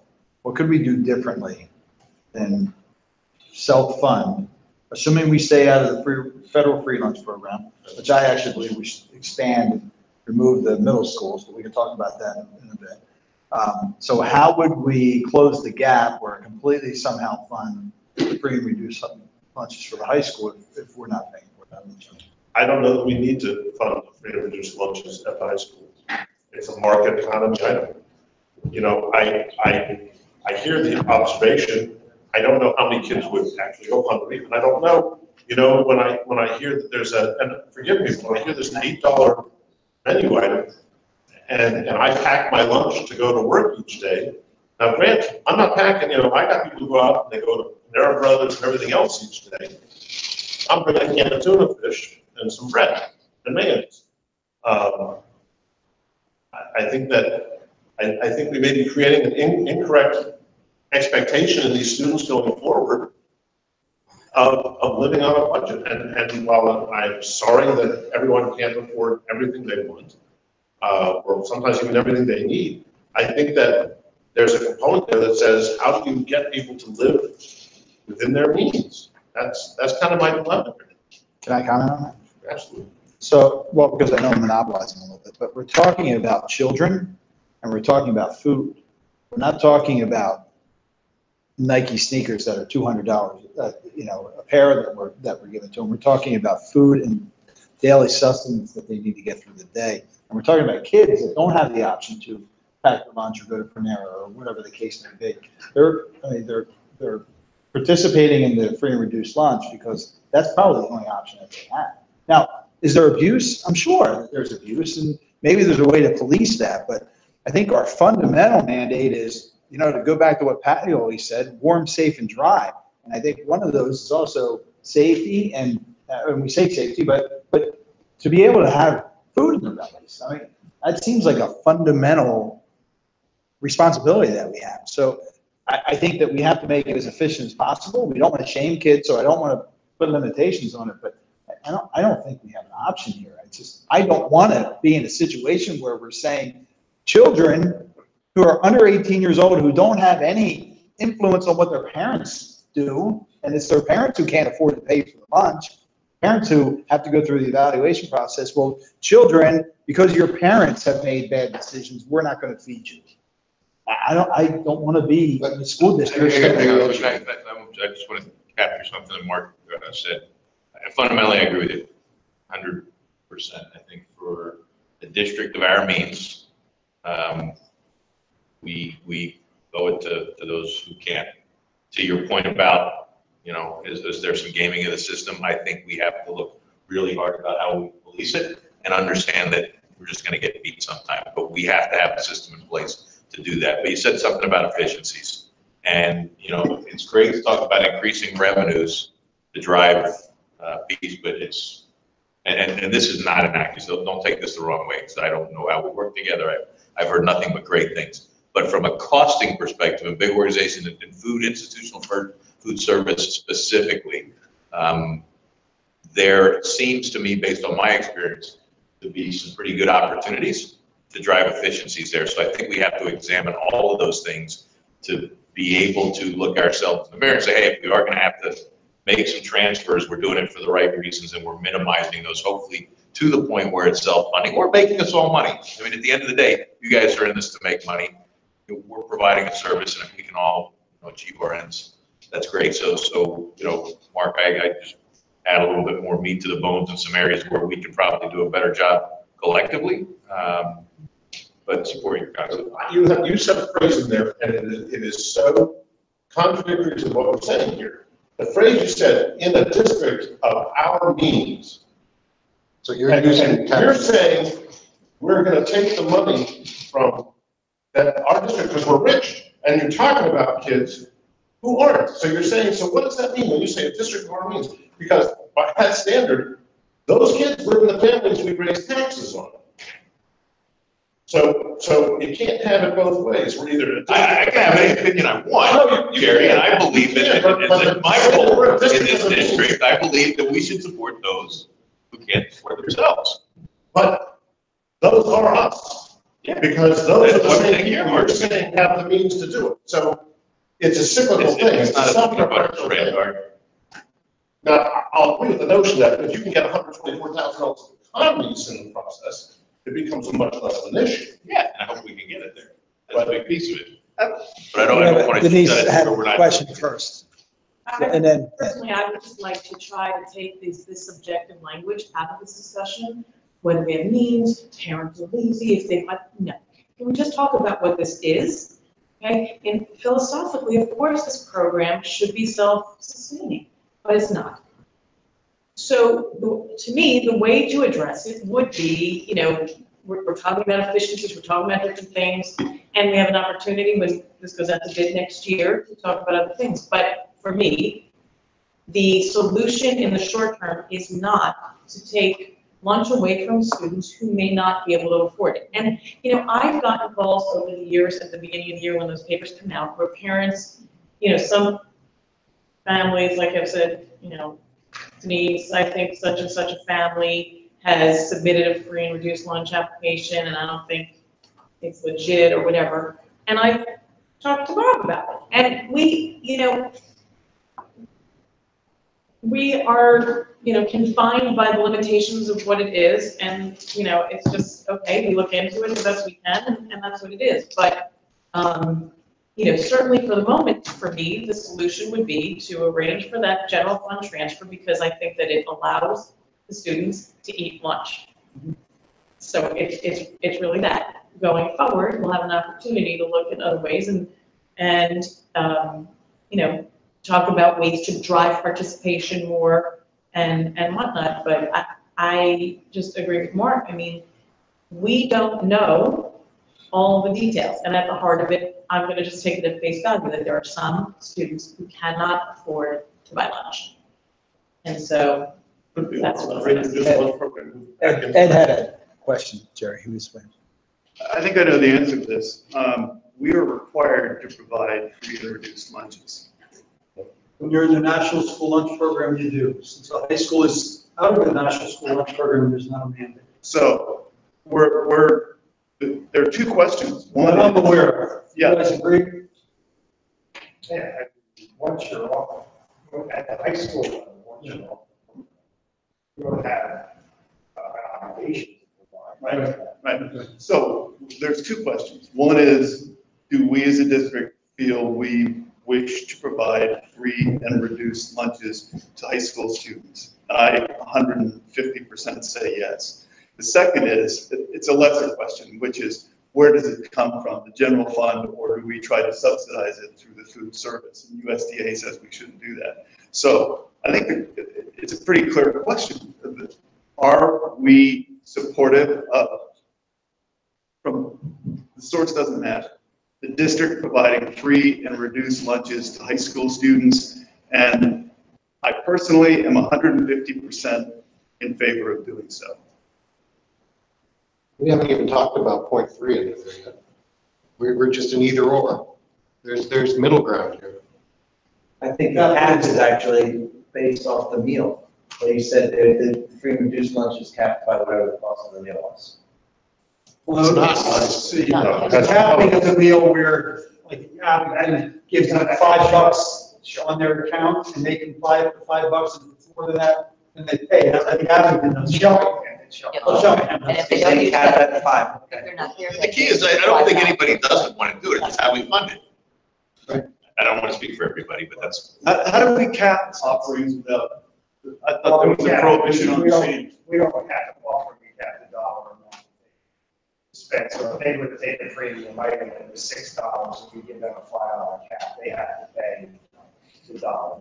How do you accomplish that without, I thought there was a prohibition in state law against shaming? So how do you do that without the student being identified as a recipient of free and reduced lunch? High school students wouldn't be in the program, so there's no. So that law doesn't apply? Yeah, when they come through the service, we automatically put the we use $5 this time. Yeah. But we put the $5 every day, it's uploaded to the account each day, they can spend that $5. And does the balance carry forward? No. What's that? Does the balance carry forward? I know, it's a daily stipend they get. And Spend then, it on. so if they want to spend it on breakfast, they can spend it on breakfast, they can spend it on lunch. So at the elementary school, we have, and the middle school, you have this free and reduced lunch program. Can you add, in the requirements, and we satisfy those requirements, can you also add additional item offerings to try to generate revenue? Or they bar you from adding additional items that the kids will actually eat? That was all part of the new nutrition regulations. What happened, what we were saying, there are a la carte offerings still at the middle school and the elementary school. But when the new regulations were put in place, those offerings were also restricted. So at the elementary level, it's very limited as in what we can serve as far as snack items, beverage items. The middle school even was more strict, where we had to stop serving any beverages over 12 ounces. That was a big change. So when we were offering 12 ounce, 16 ounce Gatorades and things like that, we had to restrict those to 12 ounces.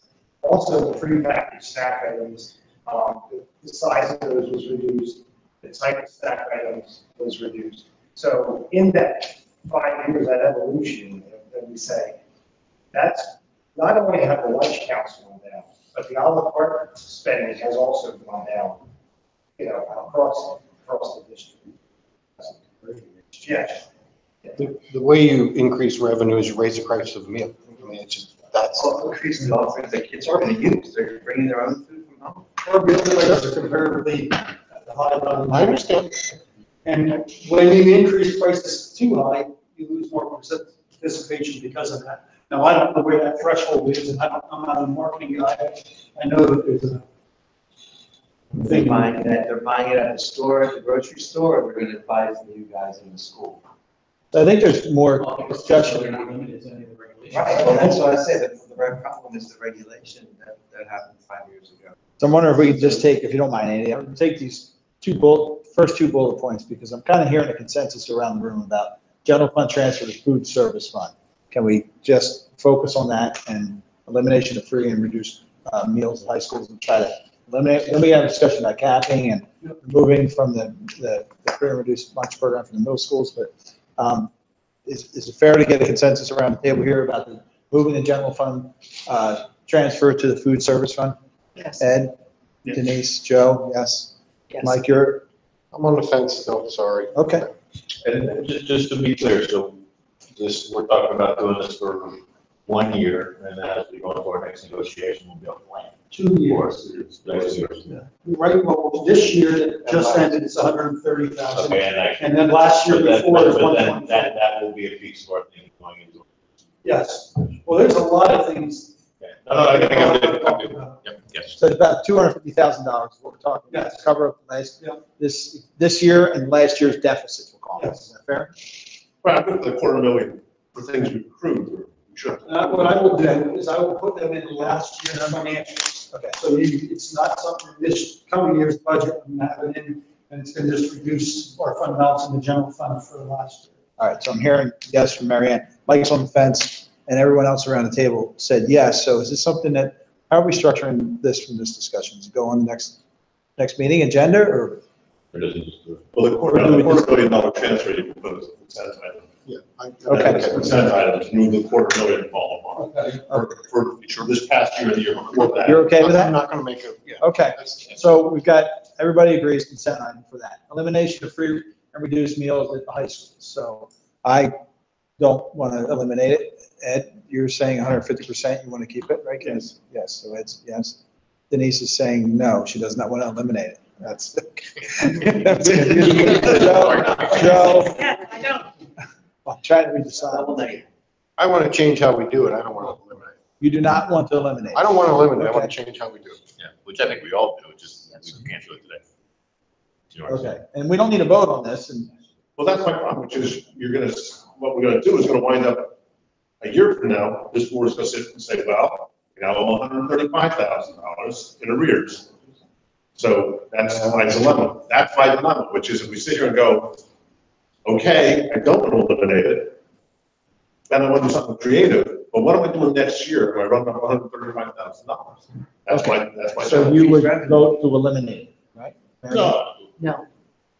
Is that what you, I'm just. no, well, just before you get off to Jerry's point, though, I think Jerry raised a fair point. It says, let's not do nothing for a year until we get into the next negotiation and figure it's all gonna be efficiencies. Let's think of things potentially we can do for next year to minimize what this is. Maybe tonight's not the night, but is there some kind of subgroup that we can put together immediately with the goal of knocking that at least in half Which is why I was asking with for the different, financials. with different ideas, which goes back to, hey, driving participation, efficiencies, capping, whatever. And just so I'm clear, I think that's a fair challenge. because to phrase that second line correctly here, that line should read, the query that we're asking is to eliminate Council Rock funding, free and reduced lunch.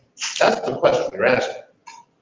That's the question. You're not asking free and reduced lunch, because my question right now is, implement free and reduced lunch at the high school, good, go for it. It has other implications. So that line correctly stated is, are you asking, do we want to cease Council Rock funding free and reduced lunch program? That's what you're asking. Because you could go back and implement a free and reduced lunch program at the high school, which carries with it a bunch of Without other. knowing who's paying for it. No, federal government pays for that. I understand. Right. I know But it about comes this out of rate. along the way, Yeah. but I can't remember now. How do our meal costs compare to your schools? Are we? We are at a range, I remember seeing that, we're not low. Our rates have been there for like 30 years. We haven't raised them, but I can get you that. We had that. I think we have it, I just can't remember. How many other districts pay for their locally funded free and reduced lunch program? How many other districts you're in locally fund a free and reduced lunch program? They all. Everybody funds their free and reduced lunch program. That's off the national, where the high schools are off the national. Well, that's my question. How many are not off of that's the other? How many programs, how many schools, We operate, you say how many are on and how many are off? how many schools are using the federally funded, what percentage of your schools are using the federally funded free and reduced lunch program? 90%. 90%. 10%. Only 10% are in the situation. That we operate. Where we have high schools that are not part of the national school lunch. Only 10% are not. And that's only at the high school level, because nobody's taking middle schools, you can't. Okay, so it's 10%. How many of those are in Bucks County? Just, Just the now? upper discounts a lot. I know I was at Lower Moreland Business Manager, and we were having a school lunch program too. I understand, but this is the nature of the question. I understand that if you're in some of the single districts, counties in Pennsylvania. The other thing is Brian Valley School, Shelton School District, or high schools also program, and all those high schools also program. Do they operate like us with no limits on? They make the transfer from the general fund. But limits on the children, what they can get, because there are limits in those districts. Yes, they have limits. There's not limits on choices. That's Limits on what's funded? limits on the amount. So that's where I'm coming to. So I'm not in favor of us continuing to fund it in the structured manner we are. So I'll be the no on that. Well, and you raise a fair point. So I guess my question would be, as an action item, which we're not going to solve tonight, is should we form some kind of subgroup that says, before we can get at efficiencies in the next negotiation, should we be looking for a group to come up with recommendations to drive costs down next year? And work in conjunction with these guys. You guys have some ideas on these. You've got 1 month. That's the flip side of that, you've got 1 month to decide on this. Well, not really. School starts. We're doing, well, I think whatever I don't think we're looking for this school year to come up with the. Yeah, Then what we're actually authorizing, in essence, is no, another we're not one. doing it. It's not a transfer of $250,000, it's a transfer of $375,000, $385,000. That's really what we're talking about transferring is We can't, I don't think we $385,000. can change efficiency that, or challenge efficiency that fast, but we have an opportunity going into the RFP process in the spring for next September to do a subcommittee and really look at it, to see, because maybe we'd want to switch back to the federal program. I'm willing to bet the administration and Chartwell would probably say no, but I can't speak for you. But Could you implement a fund, much like the other schools do, daily here quickly? Oh, we could, and they could do it as, you mean saying, a pilot program for this upcoming school year? Yeah. what, I didn't understand. Well, I mean, these other districts don't fund unlimited. They put a balance. Right, I think that's a different question. Oh, yeah. We could do that this year. Yeah, We yeah, could do yeah. that in October, November. We could Right. do No, we'd have to start at the beginning of the school. You can't do it midway through. That's wrong. Right, so that would give me a number. Explain to me how this works in high school. The meal, like, the varying is from day to day, isn't it? I thought that like every day you could get like certain things, so it's just like the special offering from the menu for days? Or is there just one entree that qualifies as a free and reduced? Yeah. So how does the price change, Dan? Well, it depends on the premium object. I mean, normally it's a change price, but once in a while, on a premium item, we'll raise it a little bit to offset food The costs, non-premium costs how much? $105. So I mean, so on the day that you offer a premium entree, can you always still get a non-premium? There's something else to get? Oh, yeah, there's always the thing that they sell. So I mean, that right there could. Right, if you don't, $5 a day for 180 school days, it's $1,000 per student that you're gonna be subsidized. Right, I want to make sure the kids eat lunch. Do they have to have a premium lunch? Not necessarily, and that could help close the gap on. That's, and not to be crazy, but could you run 2 programs at the same time? Could you have? Because some kids might choose to go, if you had a free and reduced lunch window and not, you're not shaming them because you could pick from that. Other kids might choose to pick from that. You could, Cheap beats or whatever.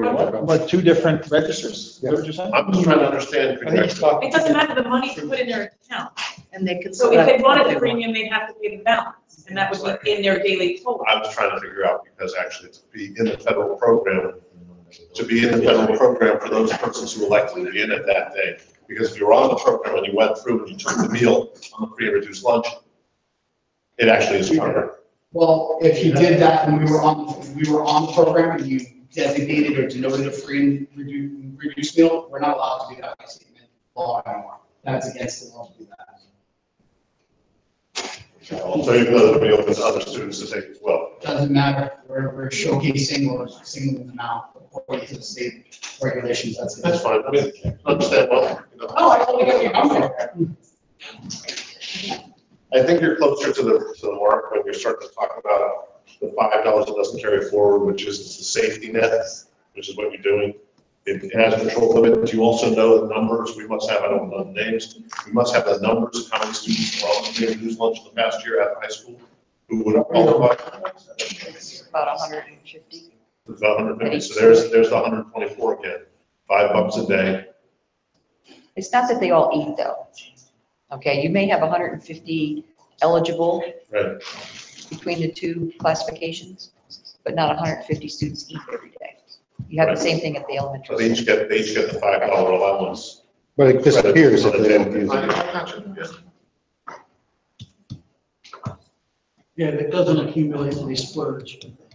5 times. I'm meeting on Friday, and I got $25 to do it. That's what I, you know, I'm frugal. That's what we did in college, you know, end of the semester. I didn't use it for food. All right. So to bring this to a close, I think you have enough support at the table that says that there would be support to fund it through the district for the free and reduced lunch next year, although Mike and I may be in the minority on that.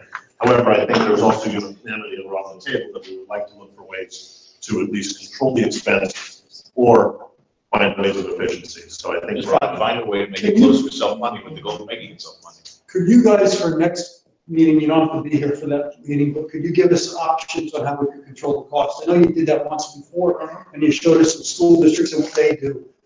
And then compare it to what the cost of our meals are at the high school to make sure that we're not giving them $3 and we can't buy anything except for $5. So, I mean, it needs to be a portion of what it costs to eat here. And the reduced lunch, do they get like $4.80 or something? Can we work a different? What happens is they have to pay the 40 cents or whatever I it is. understand that, that's my question, which is, do we give them, because I imagine people put things on their tab and then also put up some money. Do we even take money in the register now?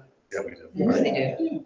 The high school. So, you know, if your card is short, and even kids, you know, who get $200 a month that year, they eat, My could be kids, short. my kids have come up short. And they put up money, so it's not shameful to me. Yeah, I mean, there are. We're gonna talk about that Okay. next. I'll shut up. Okay. So next month, we'll come back up, giving you some ideas on capping it and giving you some values and different options, and then we'll decide on that next month. Okay.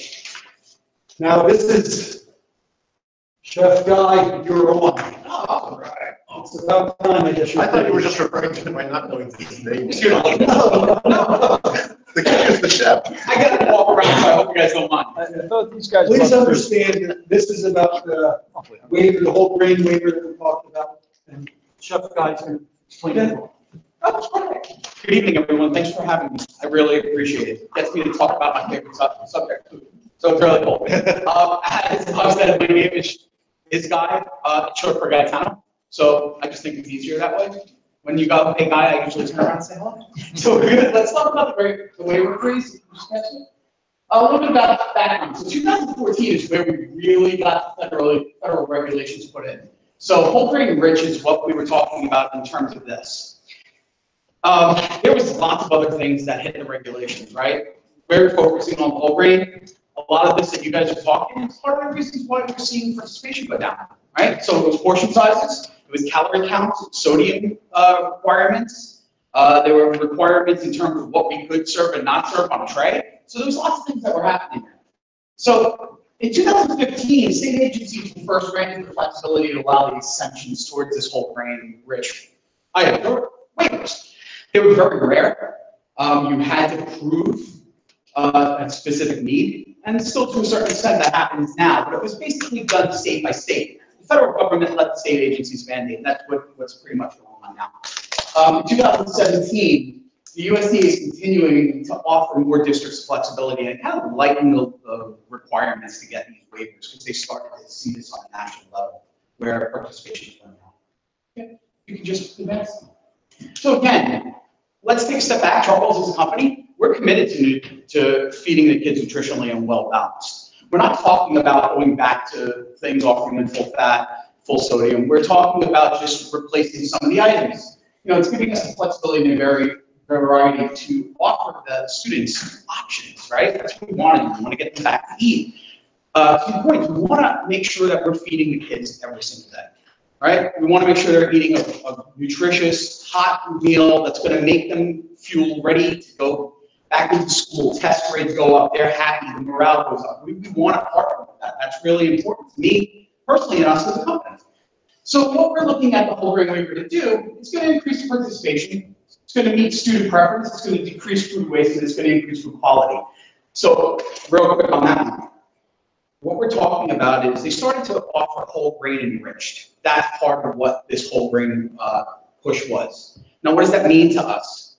Really, it doesn't mean that we're giving them whole grain foods. They're just putting whole grain items into some of the things like breads, pastas, so that we can increase the kids' options to eat these things.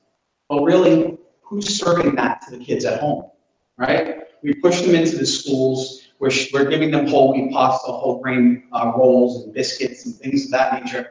And then they go home. Nobody's really serving them at home because they're okay, but they're really not great. What we want to focus on is removing some of those items, giving them the flexibility, and then bringing in things like intact whole grains, right?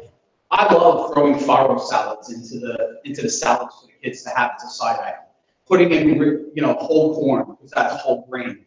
Going into these really exotic, cool things that we can start having a conversation on and getting the kids excited about eating quinoa, runner beans, all these other really cool, exciting new things that we can put in. That's really the basis of where we should be feeding the kids, right? It's not about taking that brown whole grain bun, whole grain, right?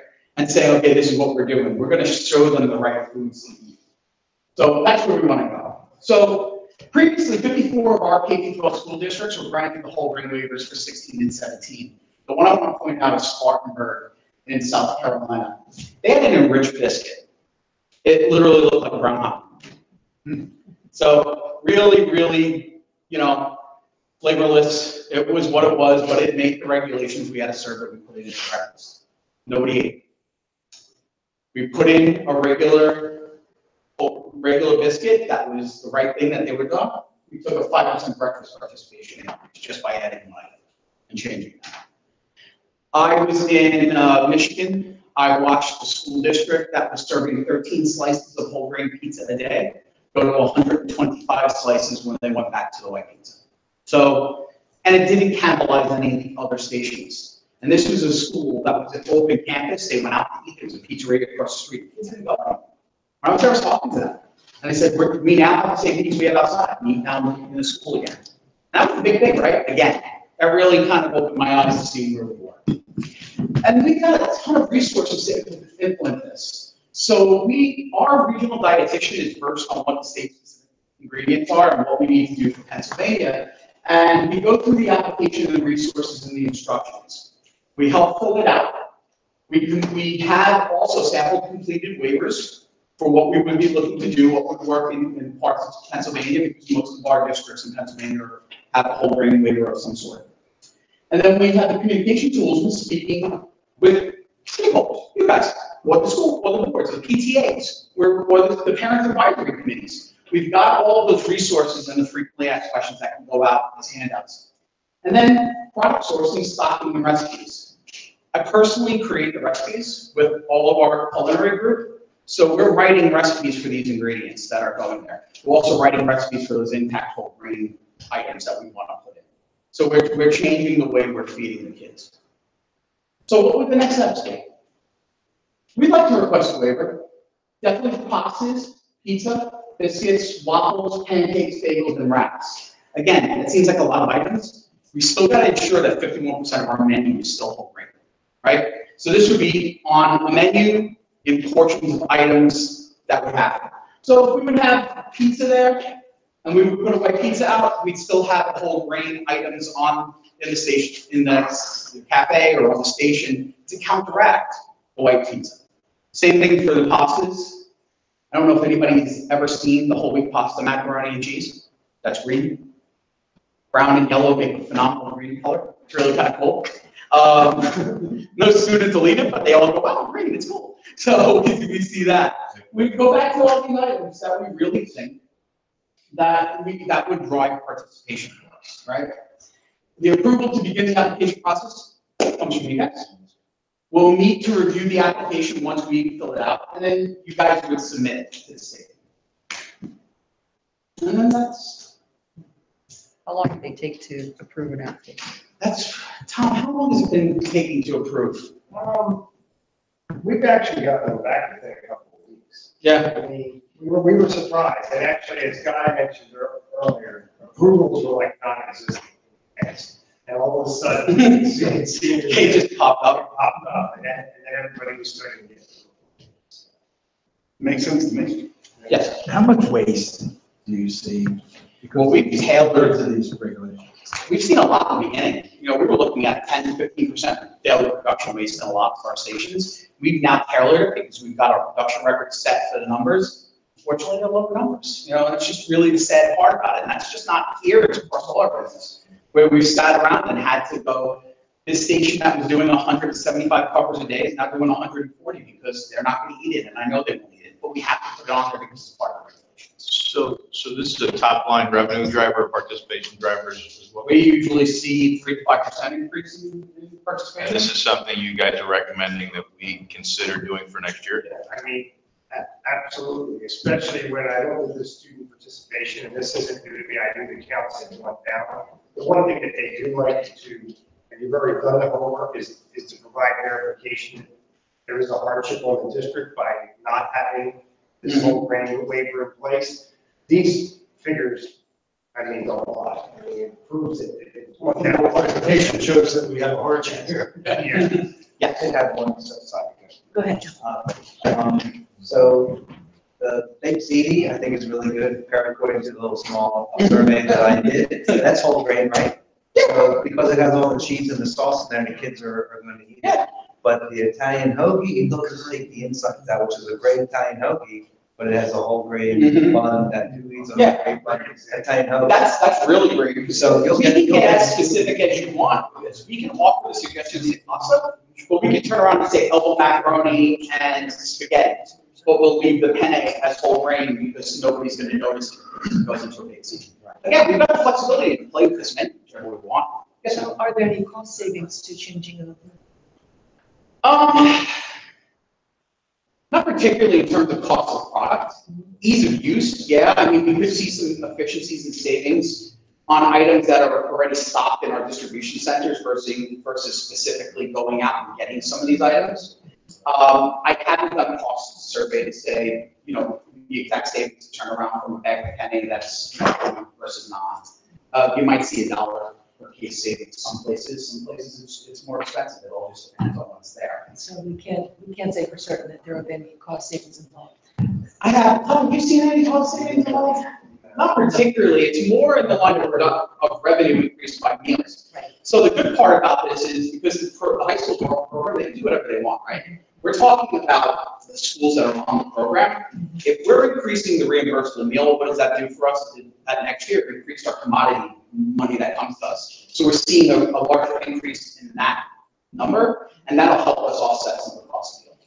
Thank you. So I was talking in Bob's ear and I shouldn't have been, but what I asked him was, he's gonna have to talk to you guys and then come back to us with an answer, I think, rather than tonight. But if we're able to, you know, if we kind of take this recommendation and we pursue it, kind of forecasting out what the benefit is going to be in general, but the share of that benefit to the district in terms of knocking down our deficit versus any margin that you guys might make. So I'd like to understand the benefit of both entities and the sharing in that. For me, I apologize. It's a creative idea. From me, my perspective is, but it's weird. Absolutely. Because if you don't do it, so what? You know, you have it as something in your toolbox, you know, that you put it for more waivers, whatever you want. Because you don't ultimately decide whether you can actually do it before you have a paperwork file. To me, this is just so absurd that this a good idea done to extreme measures to dictate this level. I think one of the aspects here from a learning perspective is you're going to make both of you. you said. And you can talk to kids about what the difference is. They can learn, they can talk about it. They can get a piece of paper that tells them what the difference is. So they know, and then they can try it. They go, you know what, I didn't like it now. It's learning, because right now, we've eliminated choice. We're gonna give you this. You know, it's like it's like a prison meal plan. Here's your meal, eat it. And you don't get to decide, you know, if I had a choice, I'd do this or that. Right. Don't go away with God. We need to move on, starting to put the application together, and then I'll bring it back to you guys to go through. Nobody objects? Okay. Thank you. Thank you very much. You guys should stay for just this for sure. Withdrawal of middle schools from the National School Lunch Program. This is pretty way out there, but I don't want to tell you that there's not an option to do it. I'm not even telling you I'm recommending it. And you guys, I haven't even asked you guys your feeling for it, but it would give us more opportunities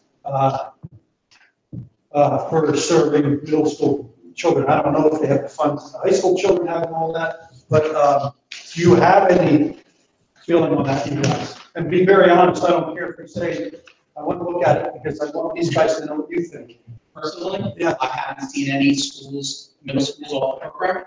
I think it would hinder the actual commodity process for the lower schools. Typically, in an elementary school, we're talking about less food dollars per meal per kid. Yep. The elementary schools are not going to cover it. You're going to probably see losses that are higher than that. Okay, we'll take that off because I think that's a very good point and I don't want to go down. The rest of them on the 300 use one program. Because then I have to pay for them. Okay. Well, but if their answer was different, then it makes sense, right? Right. If they said that we're gonna see more participation, we're gonna have more revenue, then that could. Right, but I'm trying to, another $80,000 a year at this point. I didn't talk to the chef before tonight, as you can tell. Meal charge procedure, unpaid accounts. You know, you guys can actually leave because this now is more of what we're gonna do with, how we're gonna collect this. Thanks, guys. Thanks so much. Thank you very much. Great seeing everybody. Yes. The pleasure. Thank you. Like your mom. Thank you. Great. Thanks for coming. That's appreciated. All right, thank you.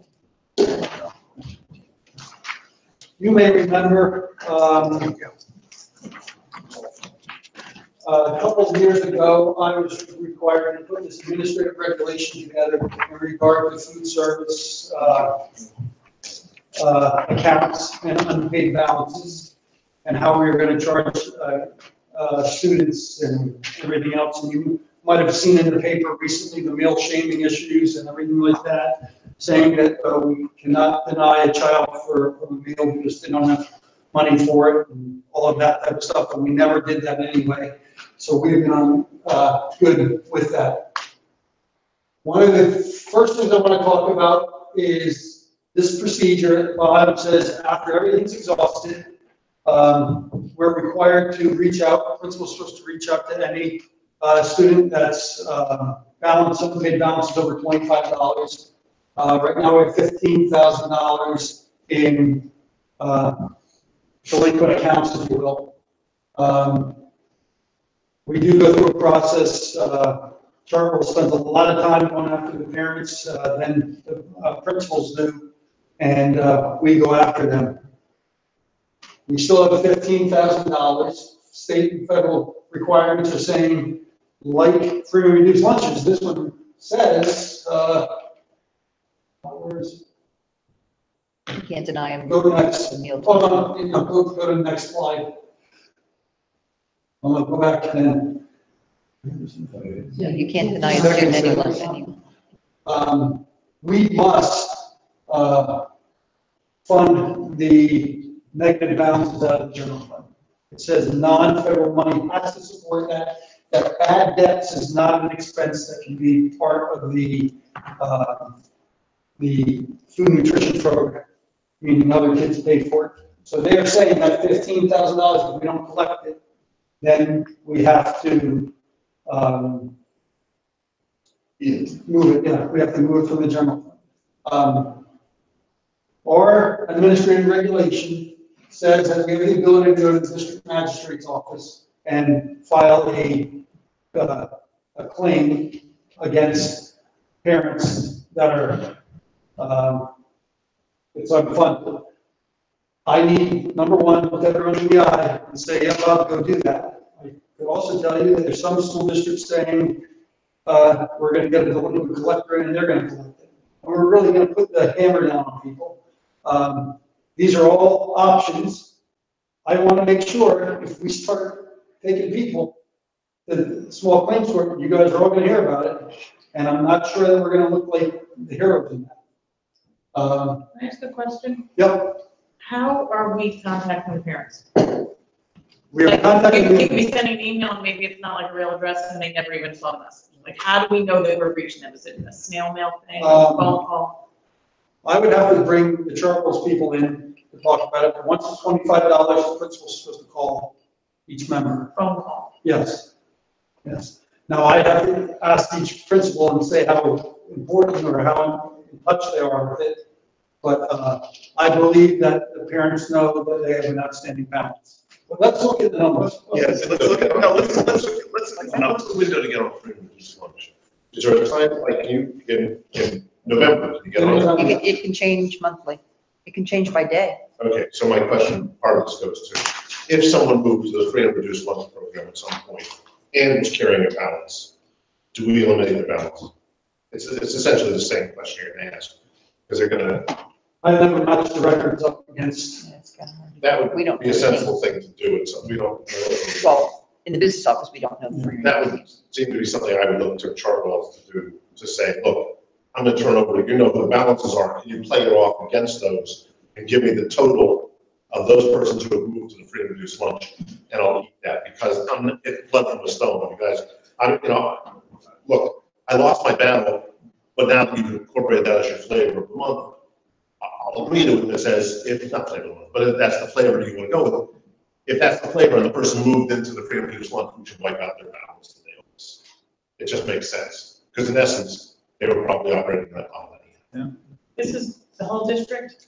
Yes, 15,000 negative balances. There's 1,681 accounts that have negative balances. The largest is $465.75. The median goes all the way down to $3.90. There's 102 over $25. Understand that these 36 are counting that 102. So understand that this duplicates things. Of the 102, there's 36 over 50. Of the 50, there's 9 over 100, and there's 5 accounts over 200. Those are the statistics to give you some idea of the distribution. There are some as low as 5 cents, things like that, but they're not making up to 15,000. So understand we're all over the place. If we don't collect it, and I will tell you this 15,000, when someone moves away or graduates, that number went off. So understand, this isn't accumulation. This is this year's with the African kids that were there. How about a question, of those accounts, are they family accounts or it's per child per school? Per child. So while it's almost 1,700 accounts, it could be, it would be a smaller number of families, I would It's assume. a very good observation. I didn't even think of that. And I could run it to show me the children's last names. Then I'd make assumptions. So there's a single child that's owes $456? Yeah, I would assume that would be a That is- family. That's one child. I'm wondering, Bob, what would you recommend, a debt collector, if we said we want to go after, pick a threshold, $100 as the minimum, what would you recommend, that going to the magistrate or going to a debt collector? And what's the cost involved? I believe and I'm not positive about this, but I believe if we went to someone that collected it, they would add fees onto the account.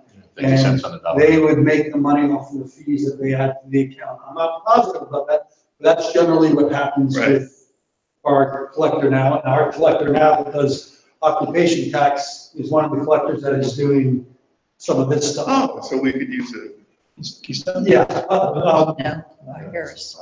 I just want to make sure people want us to get in that business, and if we do it, What's it, but the other cost would be the magistrate. Is that more expensive or less, or there's something? that would be either me or bringing Rob Cox, because the magistrate's office. Yeah, that doesn't make. I don't know that I want to go. If I'm roughly adding it up, there's 233 over 25, maybe 234. So the rest of it. No, you got No, it. it's The five, Council 200 are already included in the 102. So It just keeps moving the threshold up. okay, and so the eliminating. majority of that's the 102 over 25. There's another 1,580 accounts that Really? are under $25, and that's the delinquency.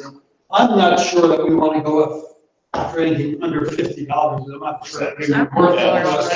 I would think it's either these higher five accounts, when you multiply that out, you're not getting at the 15,000 very much. Don't forget that that total keeps rolling too, so if you take a report for 100, they could be accumulating more.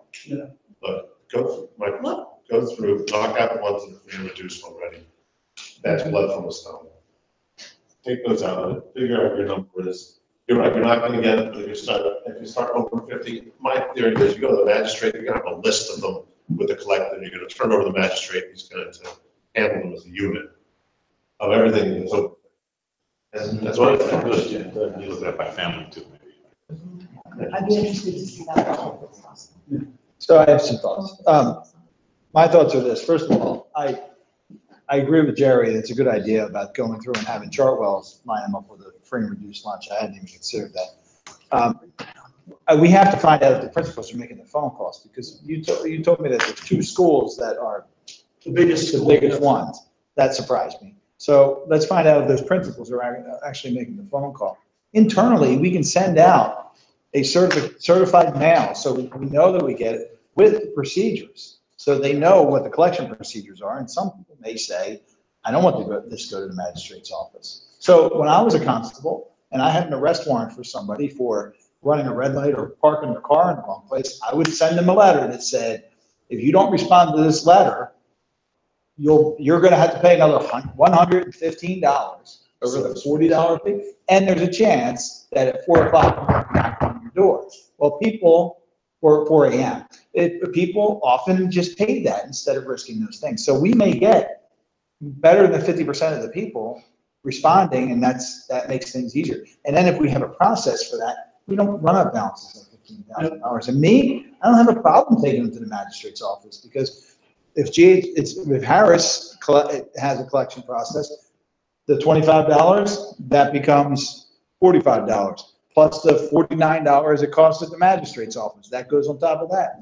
So you really only have to do that once, and that person's not going to do that. And I work with Rob Cox on putting a form together that he's comfortable with, that I send out, and we will send it out. It may take me a few months to get it all together, but I will start doing that.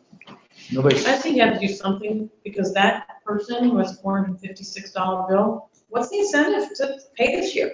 Yep. I mean, so I think it's egregious. My threshold would probably be more like $100, but just based on the numbers, but, just the letter alone might. Yes, I agree. incentivize. Yeah, and the Yeah, that's principal, why, let's- that's why I asked the question, like, you're emailing, maybe that was an email, but it's spam, they didn't get it. I mean, you have to know that outreach actually made a connection. I will get in front of the principals to make sure they're doing something right now, so I'm not just telling them something that I perceive is happening. And that's important, that I'm not misleading you, because there could be principals that are very active and others that maybe aren't as active. And that's not to put anyone down, I haven't emphasized it for a while. yeah, I think it's obvious by the fact that we have two schools that are, but we're not going to say who those. Well, but do those schools, I mean, because they are, do those No. kind of overlap with the, No. It's free and reduced lunch? No. interesting. There's nothing that you need specifically from the board. I'm good, I have direction. Okay, Gail, we're leaving tomorrow, we're gonna get out of here. She's on vacation. See you in 2 tomorrow. weeks. Happy vacation. Have fun, Gail. Every day working for you is a vacation. She is my right arm. And I gotta tell you, we're. Jen's with them for the next week. He's out for 2 weeks, it's the first time ever. Thank you, Eric, Bill. vacation. Thank you. This is builder's risk, you know that we have to buy builder's risk insurance, for any project. I had implemented this, so it's been implemented already, we took Travelers, we still have the lowest premium, this is a project cost, that's gonna go in there, and this is no big deal. I am gonna put it, no, I didn't put it in the agenda. I might not get it in until Monday. I don't think I put it in. I don't remember putting it on the agenda for next week. Jeez. Okay, go to the I next. think we'll give you a pass, Bob. Miscellaneous bids, this is music bids, where we did a music bid already, you approved it, this is supplemental already. The biggest thing here is a bid for, sound, yeah. Okay, we're good with that. Deputizing two, people for the Northampton Township elected tax collector. The bonding company, and I can show you there's information, the bonding company's already signed off on it, and so is the township. Rob Cox told me he would like you guys under consent, just saying, yes, we agree, we're okay. If anyone wants, you'll see the names and all that in the. I think the board members all received notice. Okay. Yes. You all received notification from follow on. To a notification to Bob about tax. So it's just a technicality. Yeah. You want This officially. is, if the tax collector is absent, he is still responsible for the duplicate and all that. These people have the right to collect the taxes, but he is still responsible for it, and the bonding company knows he's still responsible for it. And then Rob, we'll deal with Rob and the legal issues with it, should something else happen. Okay, discussion item. Senate Bill 1099, alternative tax collection. I received an inquiry from one of the deputies whose names you would know, because you received notice, one of the tax collector offices, who had sent me a notice and said, hey, Pennsbury School District passed this resolution, would you be interested in passing something like that? I didn't want to leave it just for me to make a determination. You know, it's not for me to say, will the board act on something or not. So this Senate bill, it basically addresses the need for a local tax collector or not. So I'm not providing it to us to say, hey, look, Pennsbury did this on June 18th, we should do it. You know, this in June 18th, Pennsbury's memo basically says that they are still in favor of having a local tax collector to do it. So that's why it's come before us tonight. For me, Terry, I'm sorry, just specifically, does the law, having not read it, say that you can have a choice as a school district to have one or not have one? Or is it mandating we choose one or the other? Or is it mandating one or the other? At the end of a term or a tax collector open, you can then make a decision and say, don't put it on the ballot this time, we hired, and you can individually hire a company or an individual So collector. this bill provides for choices, I mean, we have that thing. no, we don't have a choice now. We have to use it. This was the issue before. We talked about. We talked about not doing it before, we talked about using a lockbox before. Our illustrious business manager here at his former assignment was very familiar with another district that had used the lockbox and then ultimately was charged that they had to use the tax collector, pay the tax collector. Oh, Keystone just for occupation. Yeah. It has to be for real estate. So- Real estate tax. Okay, sorry. Here's my perspective on it. This memo that they sent out, that was very strongly, as I recall, was in favor of having local tax collectors take that away. My perspective, and maybe it's not the board, but mine was, I'm fine with that bill going forward as it is. I look at people, not necessarily within this area specifically, but I know that it's an elected office across the state. Persons with various skills and abilities run for that office. And sometimes that could create a difficulty or a deficit for a school district who relies upon the skills and ability of a tax collector. So my preference would be to remain silent on the resolution, let the state manage it. Were I to offer an opinion, I would say, yeah, go ahead with it, but that's not my job here today. I just wanted to bring it forward and see if the board had any specific position they wanted to take. I still, it's unclear to me, does this bill intend to give districts the choice, or would it? I think it's on page 4, 3.3, I think it is. Sorry, I had read that. That it talks about the school district. For the public who's trying to follow at home, we are discussing a Senate Bill 1099, which was proposed. I don't even know the status of it from a voting perspective. 3.4, you think it is? 3.3. I'll just read it out loud. People follow along. So my answer to this, to be silent, is actually I'd probably be in favor of giving us the. Yes, 3.3, section 3. 3.3 talks about collections of school taxes by school districts. Notwithstanding any law, the board, school directors in each school district of the second, third, or fourth class may appoint by resolution one or more suitable persons as tax collectors in the school district. The board and school district directors in any school district appointing any tax collector or tax collector may authorize and direct any one collector to collect the school taxes in any one or more boards of the proper divisions in each of the school districts. I am reading from the proposed SB 1099. Currently, the district doesn't have that option. The district is obligated to use the elected tax collectors within the confines of our district. What this would be for Council Rock, Newtown Township, Newtown Borough, Northampton Township, Wrightstown, and Upper Mayfield, each having a different tax collector.